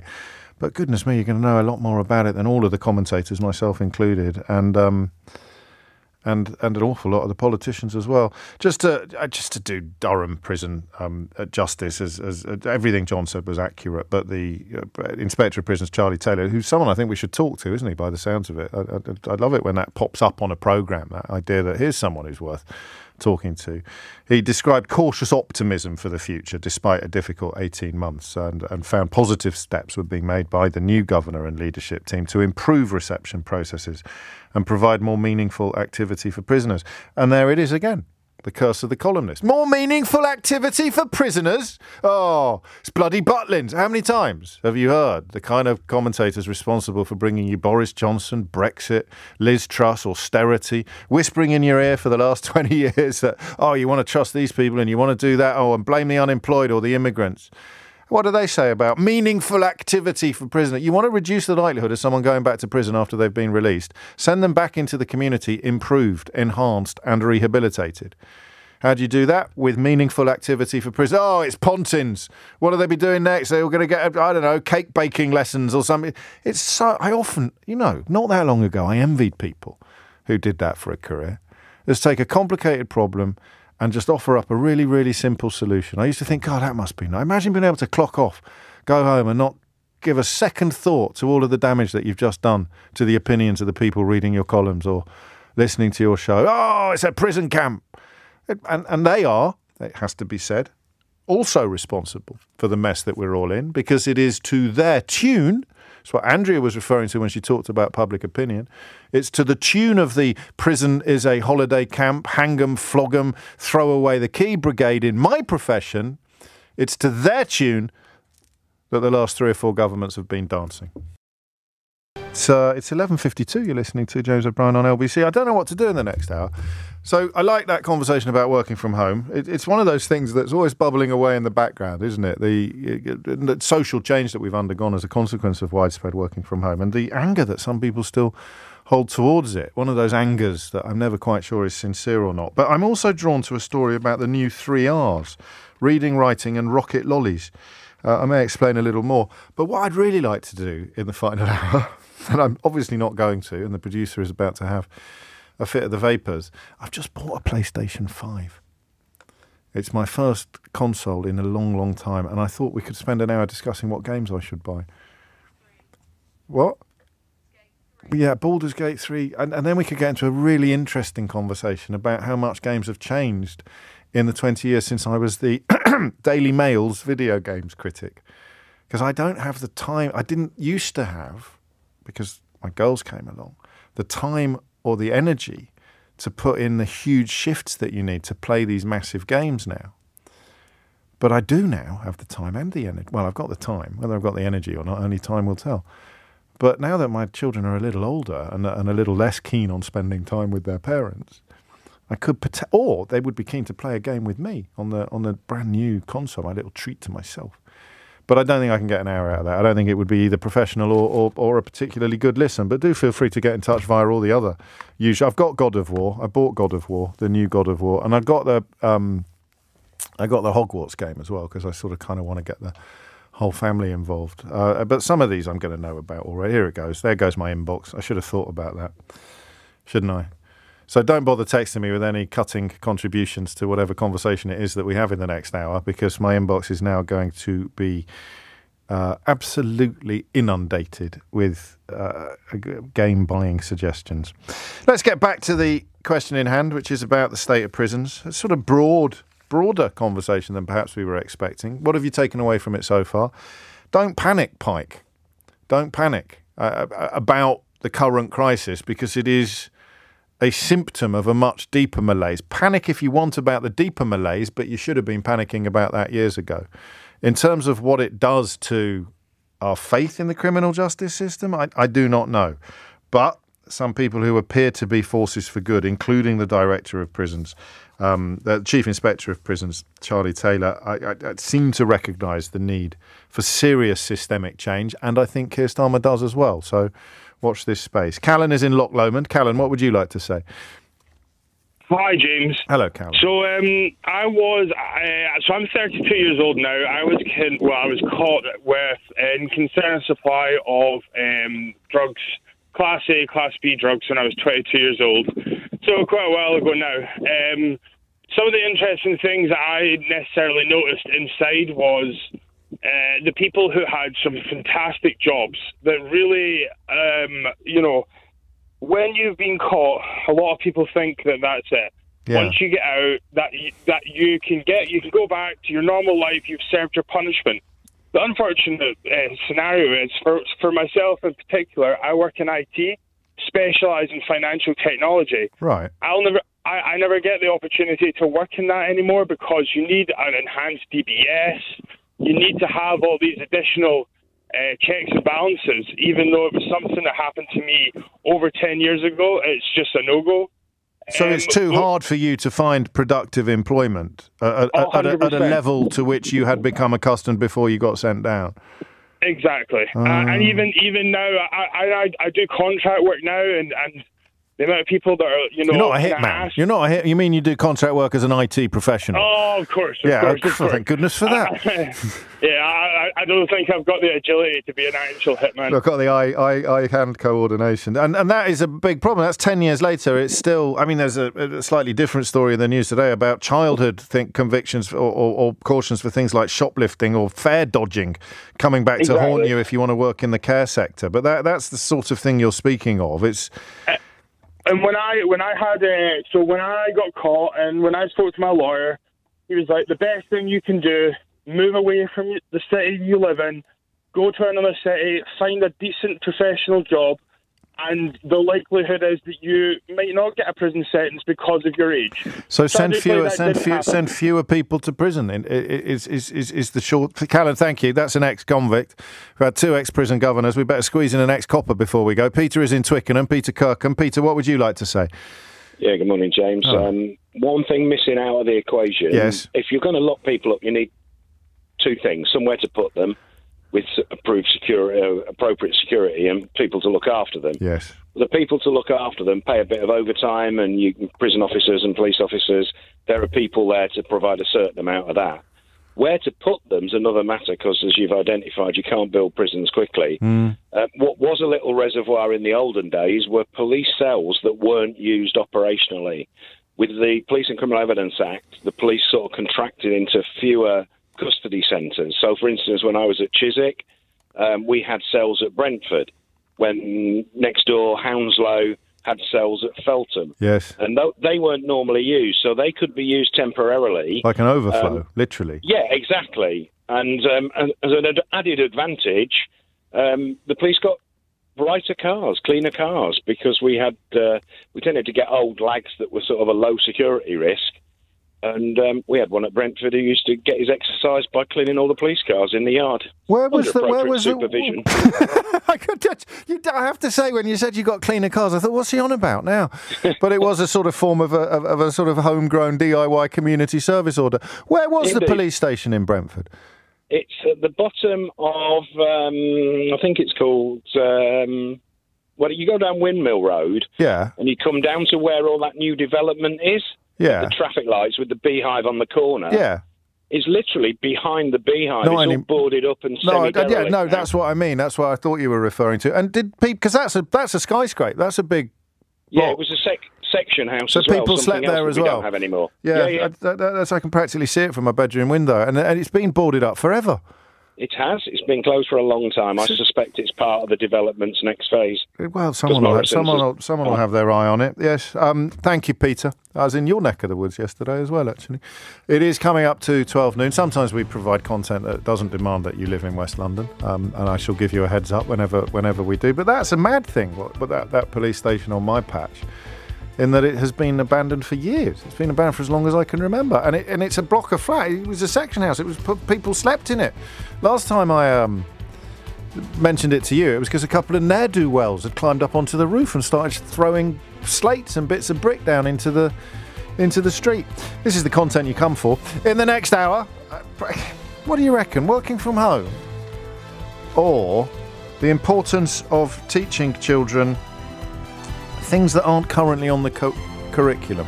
I shall take a view. We won't be talking about PlayStation games. Sorry. It's 4 minutes after 12. Do you remember yesterday? Were you listening yesterday when we talked about a sort of ban on out-of-hours contact with your employer? Would you like to hear a very rare confession from your favourite LBC presenter? And here is Sheila Fogarty. No, I'll make a rare confession now from your Well, in your top 20, I hope, LBC presenters. I got it wrong yesterday. I set it up wrong. This is absolutely no criticism whatsoever of the people that called in. The calls were quite funny. The calls were quite good. But I set up the side dish ahead of the main course. The side dish would have been outrageous requests from your employer. And that, would include things like cancelling a caesarean section, postponing your caesarean section so that you could do their hair and makeup, or the other examples, including, would you mind not going on holiday next week, or getting phone calls at 10 o'clock at night, or being tracked down to a friend's dinner party and ordered to get back to headquarters. I mean, there were some fantastic calls, but I was really interested in the culture in this country, which I think is peculiar, of believing that your boss is allowed to more or less do whatever they want with you. Not criminally speaking, although, of course, not that long ago, nobody even raised an eyebrow at people in positions of seniority seeking to go out with or ask out people in junior positions. I'm speaking more about the culture we have in this country, which I think is Victorian. I was thinking about it on the way home. The Victorian nature of employer-employee relations. So post-industrial revolution, the fetishization, if that's the right word, of mill owners and industrialists and master sweeps, I suppose, if you go back far enough. The idea that the most valuable members of society are the factory owners, the people who own everything, and therefore they can do whatever they want. And if you don't like it, you can get a job somewhere else. There are exceptions to this. Is it Sea Houses in Cumbria and William Whiteley as well? So some of these employers, these Victorian and post-Victorian employers, had a real commitment to their workforce and would really, really look after them. Not unlike some of the policies that Edward Timpson has brought in with his chain of various shops, where they've got holiday homes for members of staff and help with difficult times in their lives. But usually, I think what we've done in England in particular is essentially imbue the employer with an almost omnipotent status. And what happened on yesterday's show, if you missed it, is I worked out why I felt like that. I did it in the style of therapy. Actually, I didn't mean to when I started talking, but you know how this show works. Who the heck knows what's going to come out of this gob next? But I worked out that because I had some perfectly commonplace but profoundly unpleasant experiences as a young newspaper reporter, I had convinced, in order to convince myself that nothing bad had happened to me and that everything I endured was perfectly normal and possibly even a positive, I end up believing that brutalising junior members of staff is a good thing. And when I arrived at LBC, and up until relatively recently, I would have been very much of the view that if you want to work from home, you can jolly well get another job, or if you don't want to be contacted out of hours, then you can sling your hook. I don't feel like paying you this week. So I was part of the problem, even though I was a victim of the culture, imbuing the boss or the owner with power, undeserved and untrammelled power.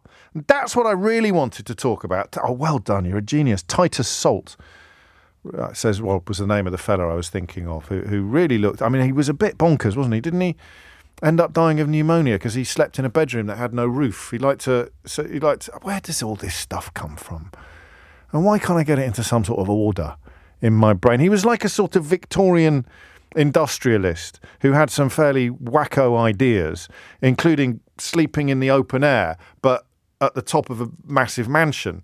And then he caught pneumonia and died. Spoiler alert. So the other type of entrepreneur, the other type of post-Victorian industrialist, owner, manager, has created a culture in which even those of us who are part of the workforce think that the boss should be able to do what he wants with the workforce. And that's what I really wanted to dig into yesterday, and I failed.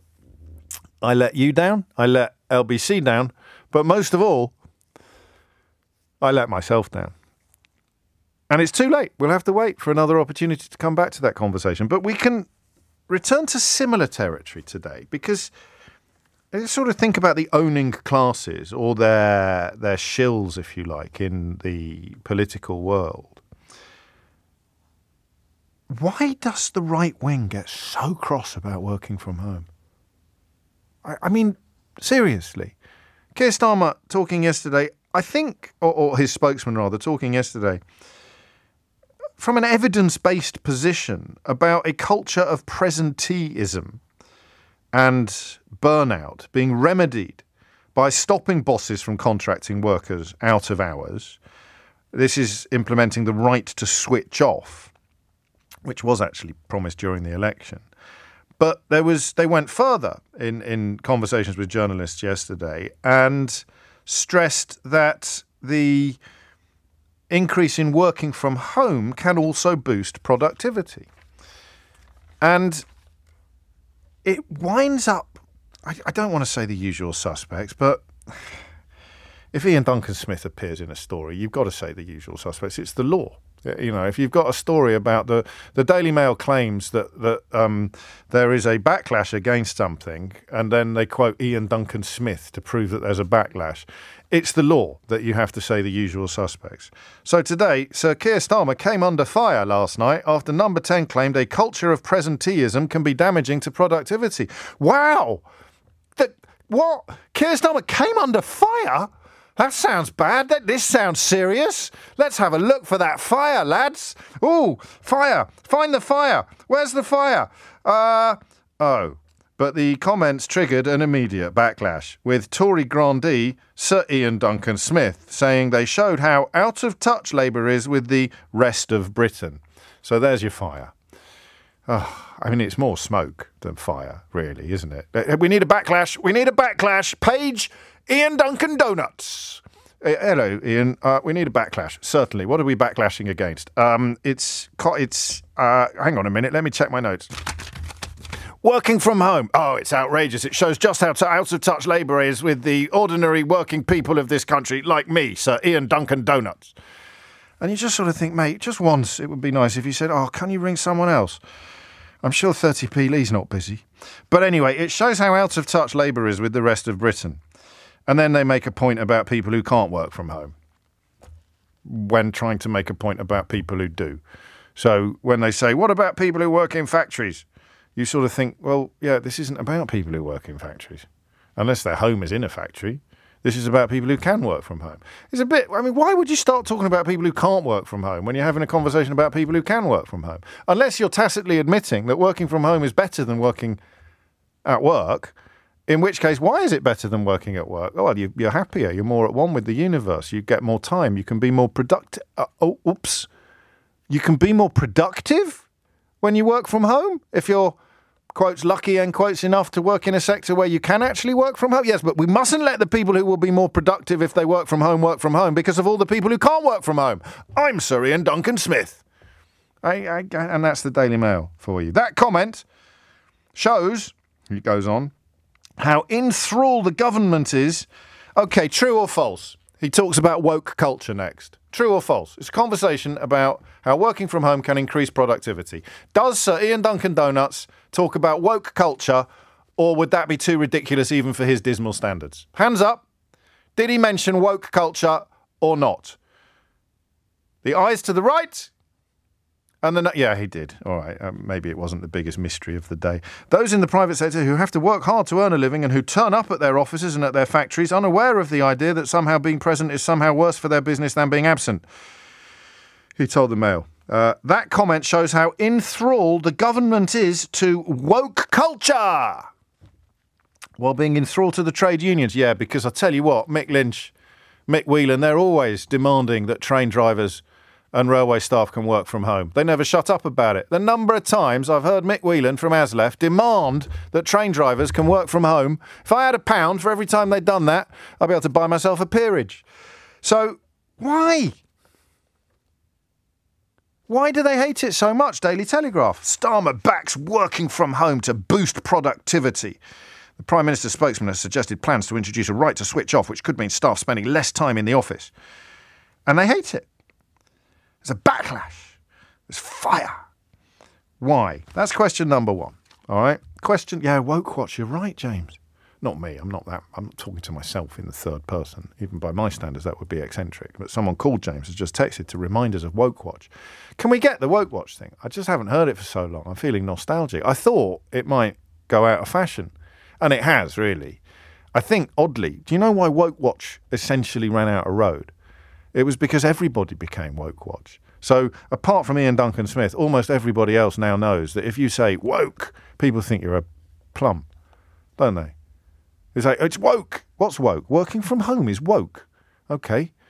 What's next? So question number 1, why do they hate it so much? 0345 6060 973. And question number 2, why does it improve productivity? Why does it? Well, maybe we shouldn't work on the presumption that it actually does. Why or how has it affected you? Whether you're in... It's the oddest thing when this became commonplace during lockdown, where a couple of employers rang in to say, I'd never allow that to happen. And do you know what I found myself thinking? I found myself thinking, I wouldn't like to work for you. What if I can prove that I am more productive when I don't have to spend 3 hours a day with my face pressed into a stranger's armpit on public transport? What if I can prove that the stress of getting to and from work, when removed from my life, actually improves my productivity? So there are 2 ways into this. The first is, why do they hate it so much when the people that do it quite like it and the benefits seem to be clear? 0345 6060 973. Kudos to Steve, who's texted to tell me he's woking from home. Steve's today's winner so far on the texts. But the second thing is, I want to work on the presumption that if it was bad for business, business wouldn't do it. That might be naive, but I think that's what a Tory grandee would once have said in the days of what you might call responsible capitalism. Employers tell me that it is good for their business when their employees work from home. Therefore, I am in favour of employees working from home because I am from the party of business, which is what, believe it or not, the Tories used to call themselves. We are the party. So businesses like it. Employers like it. If they don't like it, they can ring me and tell me what they can do about it on 0345 6060 973. But if it is good for business, why do the usual suspects hate it so much? All right, 0345 6060 973. But the second bit is, in many ways, more important because it's about you, not about Ian Duncan Donuts. The second bit is, how's it changed your life? Like generally and genuinely changed your life. And I want you to approach that in one of 2 ways. The first way in which to approach that is professionally. How do you respond to the claim that working from home does or does not make you more productive? All right?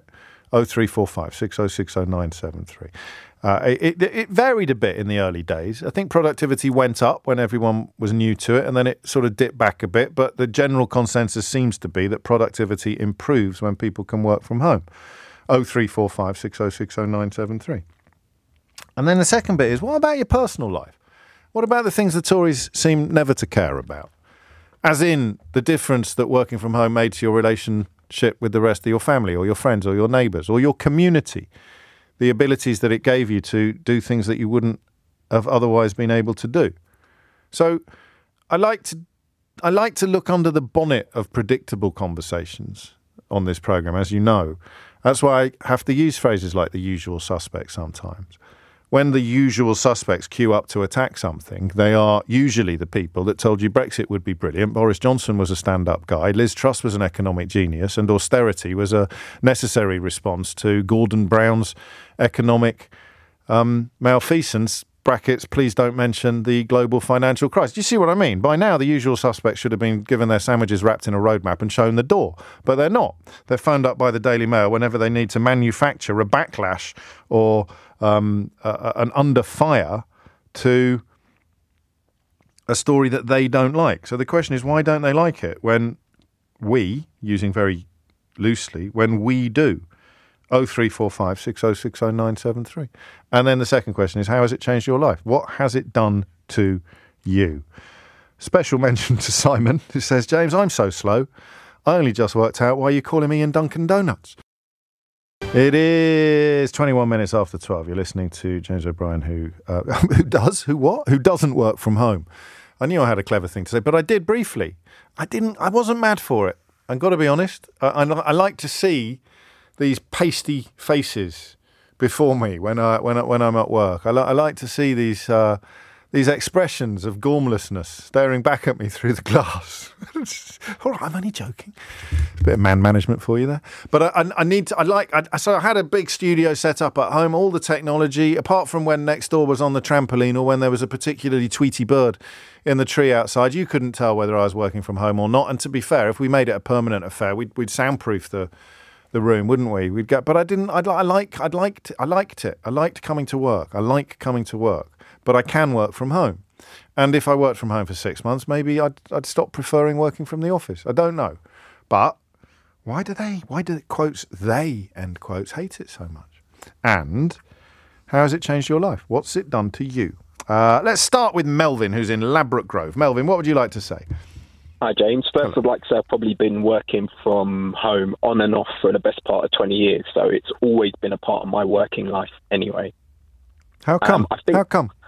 I work in IT. So this was one of the big discoveries, wasn't it? Remote working, being technology-based. If you work in technology, then remote working became a fairly clear option, a fairly desirable option, long before the rest of us waited for lockdown to change us.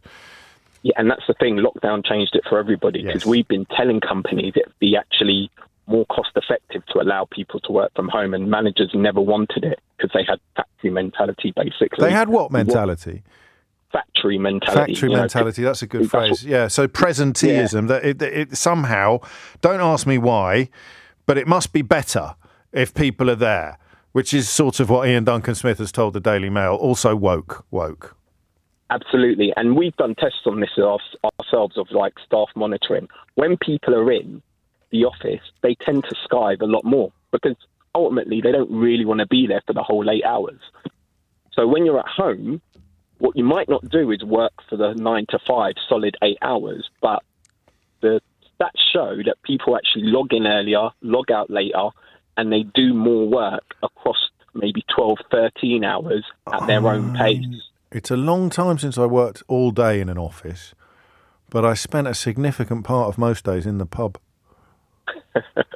Well, yeah, it shows. I mean, I think they've done surveys, and they show most people are only productive in the office for about 3 or 4 hours a day. So, if you're taking that and putting it across 13, 14 hours, and you do the same 4 hours, possibly more at home, and minus the cost and the wasted time of a commute, people are going to be more energized to do it anyway. I think, though, the reason managers don't like it is because actually it's more work for them. They've got to make sure they've got more mechanisms in place to monitor. They've got to make sure they've got more middle management setting targets and checking up on those targets. So it's actually more work for them. That's my view anyway. Oh, that's interesting. I can see where that comes from, and it makes sense. Why do you think the usual suspects hate it so much? Because Jacob Rees-Mogg was on his penny farthing about it, wasn't he? At one point, leaving little post-it notes on desks and then having to be told, we've actually got more workers than desks. So what's going to happen? It's a bit like the prisons crisis in microcosm. What are we going to do? We've got more workers than desks, and you've told everyone to come back to work. Why do they hate it so much? I purely think it's just about control. I've got X amount of people in the office. I can see what they're doing. Never mind that most people can hide what they're doing when the manager walks across their desk. But that's another story. I genuinely think it's just about a perception of control. I can see my workers. I can see what they're doing. And that's all there is to it. There's a class thing here as well, isn't there? This idea that I kind of unpacked it yesterday. How on earth I'd ended up being on the side of the exploitative employer when I was an exploited employee, and that's I did that yesterday. That's not today's phone-in, but you can see why an exploitative employer doesn't like this until they realise it's actually good for business. So what on earth are politicians doing, wading into a space where the actual business people have told them this is good for business? And it's to do with the work-life balance. It's to do with this post-Victorian English obsession. The idea that, you shouldn't be worrying about your mental health, which, of course, was, yesterday's programme. You shouldn't be worrying about that. You exist solely as a wage slave. And all of this stuff chips away at the notion. And in fact, a proper understanding of productivity recognises that a happy workforce is a more productive workforce. Helen's in Macclesfield. Helen, what do you think?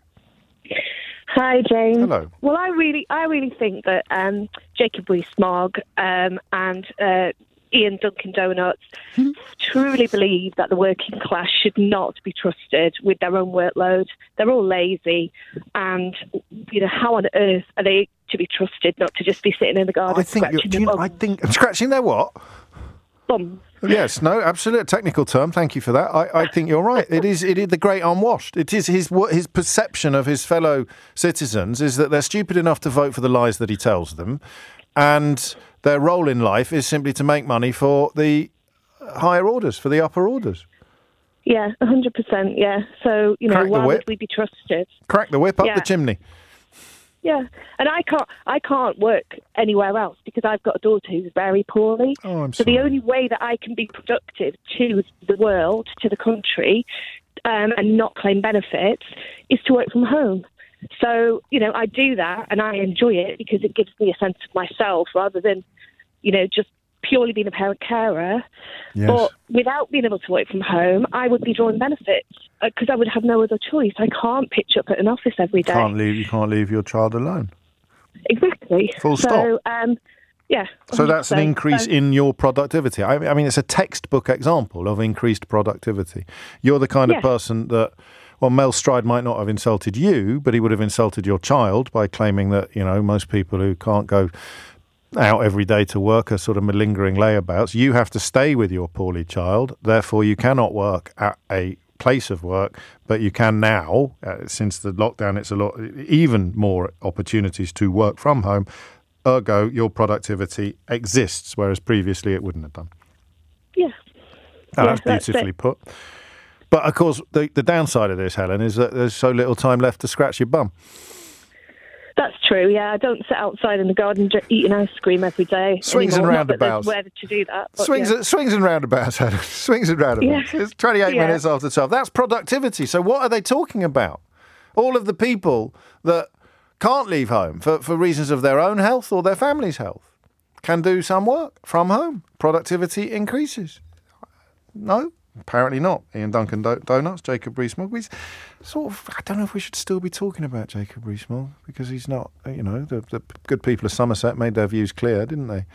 But on we go. Not quite got time to squeeze in Chris in Bedford, so I'll go to him first. I like to hit the news on time at least once every show. Why do they hate it so much? We're getting better answers than we did last time.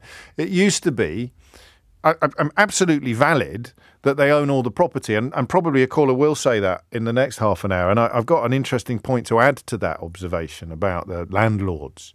But the class element of it, it's not, you're not supposed to have autonomy. When I say jump, Perkins, you say, how high, sir? That's the attitude that people, and it's usually the sort of fake pseudo-aristocrats, the ones that have not been born into that world, but who have desperately tried to behave as if they belong to it. People who perhaps invent double-barreled surnames.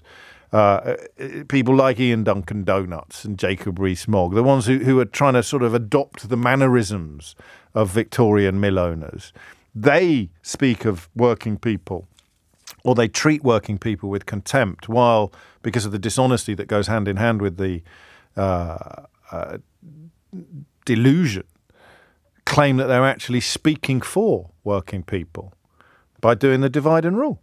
This is pointed out by Jim Bob. It's entirely about class. Look at the middle class elite being all lazy at home while you, the working class, are struggling on. And then Dunkin' Donuts somehow manages to blame it on trade unions, as if Mick Whelan and Mick Lynch spend all their time demanding that train drivers and train guards can work from home as well. There's just, once you scratch the surface of these stories, they're all so bogus. You wonder why they're still getting the airtime, don't you? 12:30, Amelia Cox has got your headlines.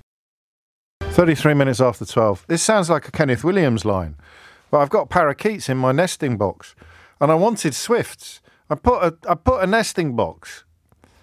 The builder did it, actually. It was far too high up for me.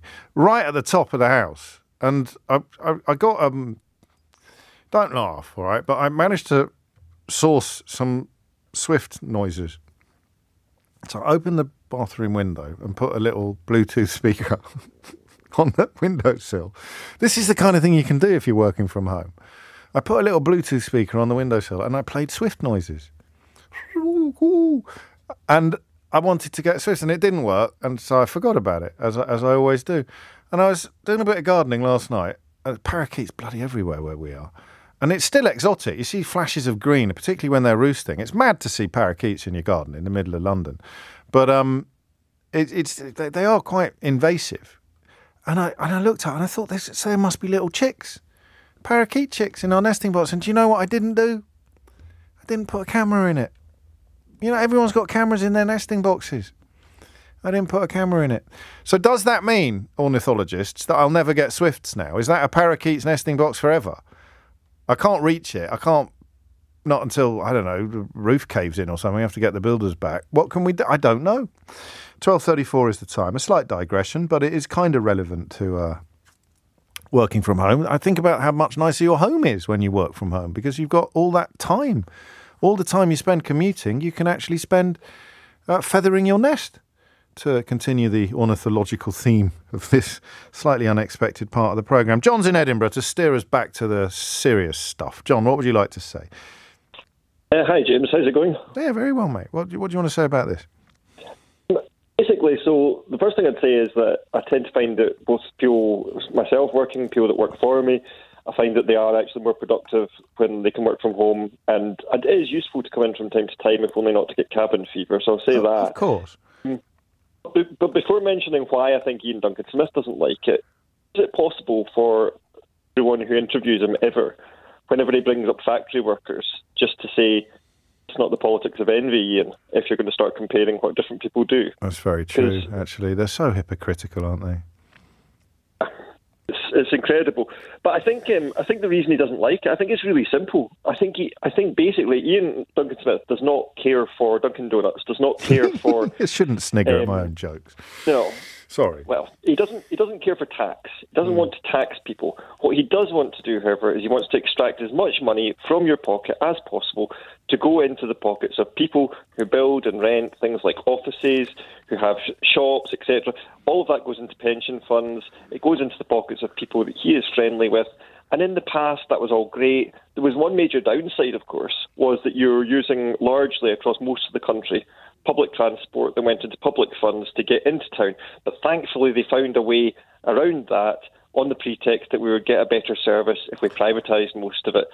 So I think he just wants the money to come out of your pocket and to go into somewhere. Well, there's something in that, actually. I mean, that at least is a rational response and not a particularly unpleasant response. Do you know, actually, John, just between you and me, I couldn't be bothered to read to the end of this article in the Daily Mail. I stopped when I got to Ian Duncan Donuts, but you'll never guess who pops up in the third last paragraph. Go for it. Jacob Rees-Mogg. It is extraordinary. It's almost as if the phrase "usual suspects" doesn't actually go far enough. So that is an economic. There's an economic logic to what you describe. You need money going over the tills of transport and of retail and of hospitality, don't you? I mean, that's where economic growth lies.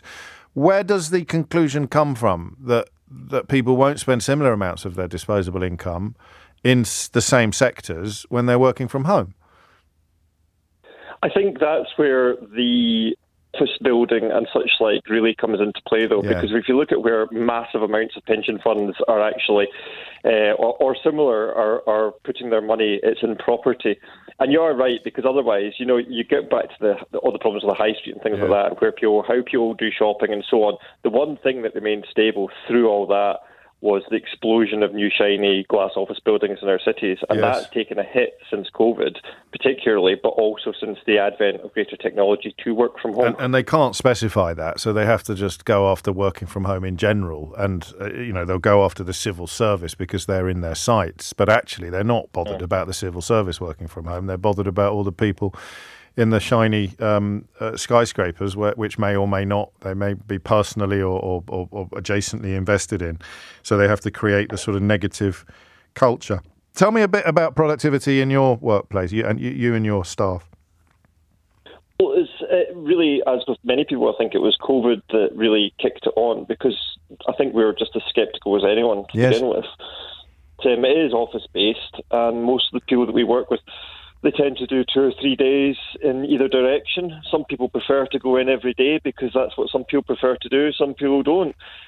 But what it's autonomy. They seem to hate autonomy for ordinary working people, don't they? You should be doing what you're told. You shouldn't have any freedom to cut your own cloth in this way, even if you end up being a better employee than you were when you were doing what you were told. Spot on. But the truth is, I think it comes down to that mix is what's been proven to work best. And you know what? See, if someone's really just treating it as a Skype or whatever else, you're only going to have that insofar as you would always have that situation. Some people will take the mickey with sick days. Some people will take the mickey in anyway. But you can't assume the worst of everyone. Otherwise, what is the point to begin with? That's another cultural thing. They do assume the worst of everyone. Let's actually hold your noses. I'm going to read out whatever it is that Jacob Rees-Mogg... Oh, he's got a knighthood as well. Oh, my goodness me, how they've demeaned the old knighthood since Boris Johnson became Prime Minister. So here he is. The government is... So why they're quoting Jacob Rees-Mogg, what is he, an unemployed... No, he's probably got a show, has he, on one of those TV stations where Farage knocks about. The government is determined to feather-bed the public sector with higher pay for idling at home. Being physically and mentally present is an essential part of work. Says a man who was so good at his last job that his employees sacked him. By a majority of about 5,000, I think, mentally and physically present. Yeah, that's the thing. 12:40 is the time. I know I went off on a bit of a mad one. I'm just checking the footage of the parakeets that I filmed last night, because Chaz says I must not have a proper Swift box because the parakeets would not be able to get into a Swift box. So, hang on, I better turn the sound off before I look at this. That's a bit odd, actually, because they're not going in and out. You've got a parakeet... Because I have got a proper Swift box. It's a tiny aperture, Chaz. So what... I mean, they couldn't lay an egg through a hole, could they? So they're feeding the chicks inside the Swift box, but they can't get in and out of it themselves. Oh, it's like David Attenborough, this. 12:41 is the time. Back to working from home. See, David Attenborough couldn't work from home, could he? Couldn't make his nature document. Well, he could if he got a Swift box and some parakeets moved into it. Stephen's in Leeds. Stephen, what would you like to say? Hi there, James. Hello, long-time listener, first-time caller. Welcome. Basically, I think it's quite strange the approach of the Tories. I'm speaking from my experience. Yes. Is in terms of the trying to centralise the kind of the wealth of the country, where surely the idea of regionalising it is probably what working from home can do. Yes, obviously, of course. There is the mentality where, obviously one of the reasons maybe why they want to centralise the workforce is for their friends and property owners. I mean, speaking from my experiences, I currently do still work in London, but I work from home just outside of Leeds. Oh, how lovely. How often do you come into the office? I went during lockdown. I started with an agency who then mandated to work back in the office. I finished there and then decided to work for a rival just because they offered a better work from home policy. The work gets done. The productivity is higher. How do you know the productivity is higher? That's not a trick question. I mean, it's probably quite an easy question to answer. How do you know the productivity is higher? Obviously, you just get a sense of how quickly and how well the work gets done, basically. Yeah. I think it's... And the amount of time it takes you to do the work. The amount of work you get done in the same amount of time, as it were. Yeah, and I think also the kind of, the ability to work quicker and not have the distractions, that's counterintuitive, that. You might think there were more distractions at home. And obviously, for people in their early 20s who are living in a shared house with a bedroom, this is a very different proposition, isn't it? You have to remember that, horses for courses. But there are more distractions at work than there are at home, generally speaking. Yeah, I mean, 100%, kind of like I say about the idea of decentralising where people do work, give people, again, for myself, the opportunity to engage a lot more with the community and add a wider value to the community through, kind of bringing your expertise and putting that back into the community. if I was commuting or if I was away from home for 3-4 days a week, I wouldn't be able to be engaged in projects that I am within the community that are then bringing back wealth into it. So, kind of, for me, it's one of these things where to centralise all of the wealth in the country in certain locations just because it brings in revenue through hospitality and through, kind of like building rents, where the opportunity to liberate that and allow people... just a kind of... There's a lot going on here. I like it. And Martin adds to what you say. He says, companies I've worked for, James, are very suspicious of working from home until you're sick. And then they say, well, maybe work from home today. I think that's it.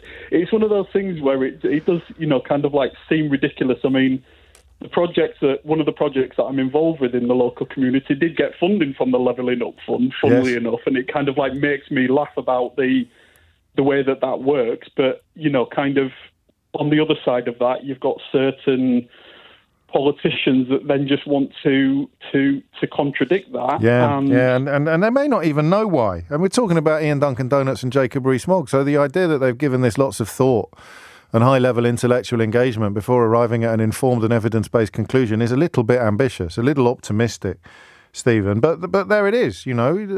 Spreading economic activity around the country, especially into parts where it may not otherwise have reached, is a good thing. It's what levelling up was supposed to be all about, albeit on scale. But the downside is that the concentration that Stephen described in city centres, sandwich shops or other retail outlets may lose trade to the point of going out of business. But the trade will move. It will go somewhere else. That's no consolation, I accept, to the person whose business has gone under because people are no longer walking past it on the way to the office every day. But I think if you filed it under progress, then people who claim to be against it would have to be, if they were to be honest, in favour of it. Mary in Wrexham asks possibly the most important question of the day. She says, James, how much would your listenership drop by if we could no longer work from home? And the answer to that question is twofold, Mary. The first bit is I don't know, actually. It's interesting. But the second bit is it's an abuse of your human rights when you're at work not to be able to listen to me. So it's very important you make that clear to your employer before accepting any new job. You say, just so you know, I will have to listen to James between 10 and 1 every day. Obviously, I'm available to take phone calls and attend meetings because now, thanks to Global Player, I can catch up on things that I've missed. But as a general rule, my productivity increases the more James O'Brien I have in my working life. Is it Sam? Who was it that said? I've lost the text. But you think the parakeet may be trying to eat some chicks that are in my nesting box. So I've got I may post the footage. I've got a swift nesting box, which the aperture is tiny, really tiny, and I got a parakeet. But now I've watched it back again. The parakeet is just perched on the hole. It's not in the box. So Sam says, after Chaz pointed out that I should get a proper swift nesting box and then a parakeet won't be able to get into it. And I thought I did get a proper swift. It's RSPB approved. I really want swifts. And he's right. He can't. The parakeet can't get in. But it's up to something. And Sam says he might be trying to eat the chicks that are in there. Where are we now? Middle of August. What chicks would be in there in the middle of August? I could just have been having a butcher's, couldn't it? And there's nothing in there. And it's just exciting. Stay tuned, won't you, all year to find out the next chapter in James's nesting box adventures. But it's not, you're right. There's no way the parakeet's getting through that hole.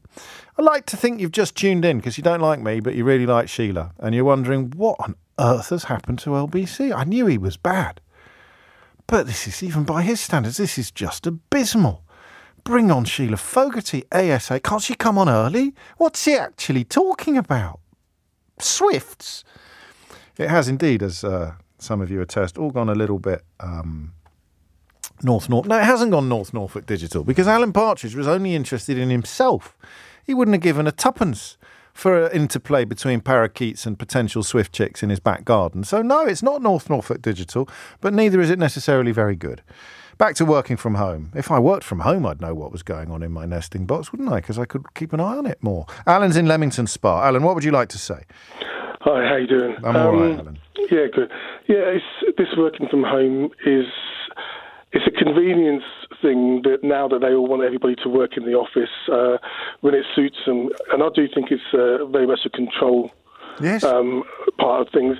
I know, that during the pandemic, everybody was panicking and everything, and the world had to change. And I think in more ways than one, we've benefited from that because people's work-life balances have been for the better. How has it improved yours? I don't have to commute anymore. I mean, I was self-employed before, but I work for a consultancy now. But I don't have to commute every day into an office. I can get up and start work at whatever time I want to. As long as it's before 9 o'clock. So if I'm working with clients or other colleagues, say for instance at the other side of the world, like in India, I can wake up early and I can do a bit of work, liaise with them, go and have a breakfast, go to the gym and do some chores, whatever it is, and then carry on for the rest of my day. And I agree with what one of your callers said earlier about how people log on early and log off late. And I find myself working at weekends because, I do enjoy my work, but I do what the company I work for give to me, the allowance where I can do stuff. I might have a bit of a half an hour extra lunch break or something like that. I appreciate that, so I have no qualms in working above and beyond what they're expecting me to. There's a tension here, isn't there? Because yesterday's conversation about being uncontactable, work not being able to contact you when you're not in work or in work hours, flies in the face a bit of what you're describing. It's almost as if everybody's a bit different, Alan, and some things suit some of us and other things don't, and other things suit other people that they don't necessarily suit us. So this really, really works for you, and that makes you a better. When you were an employee, it makes you a better employee. Yeah, I mean, it allows. Like I said, I mean, I've got a son who's got learning disabilities, and I'm not with his mum anymore. We've got a great relationship, and I'm able to help out there. Oh, down with that sort of thing, says Ian Duncan Donuts. Well, he's a plonker, isn't he? That's nice, a great use of the word there as well. It's we should bring that one back into fashion, I think. And people, I think companies have got to realise that if they've got employees that love doing what they're doing, they're treated nicely, and they're allowed to have I can't attend this meeting because I've got to drop my son off somewhere. Those people are going to be so much more appreciative and loyal to that company and to the people that they're working with. Massive majority. Yeah, absolutely. I've known some people that work a large retail organisation. Oh yeah. That they've been hired during COVID, during lockdown, on the premise of you could work from home. We need people that got your skills. Yes. We make it convenient for you, etc., etc. And now I'm hearing through the grapevine with some people I know that these people that work so far away you couldn't even commute on a daily basis are being told to come into the office, or maybe you might need to look for something else to work. On what grounds? Just on the cultural grounds? It's like, we want you here, you do what we say, or you find yourself a new job. It's got nothing to do with productivity. Exactly. And to look again, one of your colleagues, one of your callers, said earlier about the people get the work done and the logging on and logging off.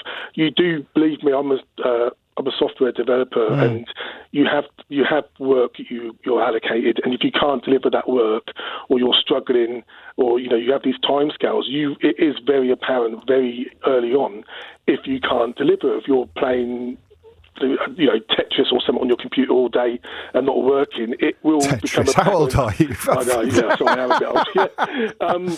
And it becomes evident very quickly that an individual or individuals isn't doing the business. Isn't doing the business. Yeah, you're right. I mean, there's a lot going on here, but the bit that surprised me the most is the agency issue. Not as in an employment agency, but the agency that we have to make individual decisions, and the fact that people like Jacob Rees-Mogg don't think we should have, and the dishonesty that they deploy when they talk about somehow speaking from concern for people who can't work from home. When they say that people who can work from home shouldn't work from home. They've got no concern for the people who can't work from home. None whatsoever. They proved it every day of their careers in Parliament. Alan mentioned his boy having educational needs. I'm going to read this. I'm not going to mention any names, but I want you to know that I do my very best to take things like this on board. And again, I think 10 years ago, I'd have gone, come on, give me a break. I can't police every single word that ever comes out of my mouth. But when we talk about trigger warnings, or we talk about wokeness, or we talk about all of these things that people often pretend not to understand by claiming that, I can't, why should I have to pay it? Just think about the unnecessary hurt that you're causing in somebody else's life, and then ask yourself whether you want to carry on doing that. That's why this message caught my eye. I said, please can I ask you to consider using another phrase to describe someone who's less than bright, rather than not being able to tie their own shoelaces. My grandson, who is 7, is not able to tie his own shoelaces. He can't dress himself, and he hasn't moved on from nappies. He can't kick a ball well or ride a bike, even with stabilisers. He is autistic. He's bright in many, many ways, but struggles in others. We love your show, but when you use this phrase, it breaks our hearts.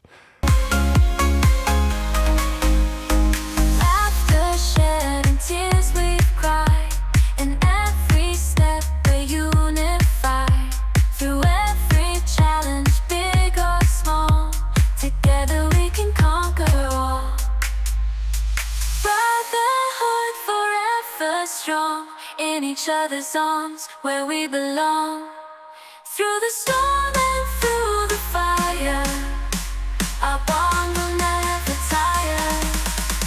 As the years go passing by, our friendship shines and cannot die. For in our hearts we always know, brotherhood will forever grow.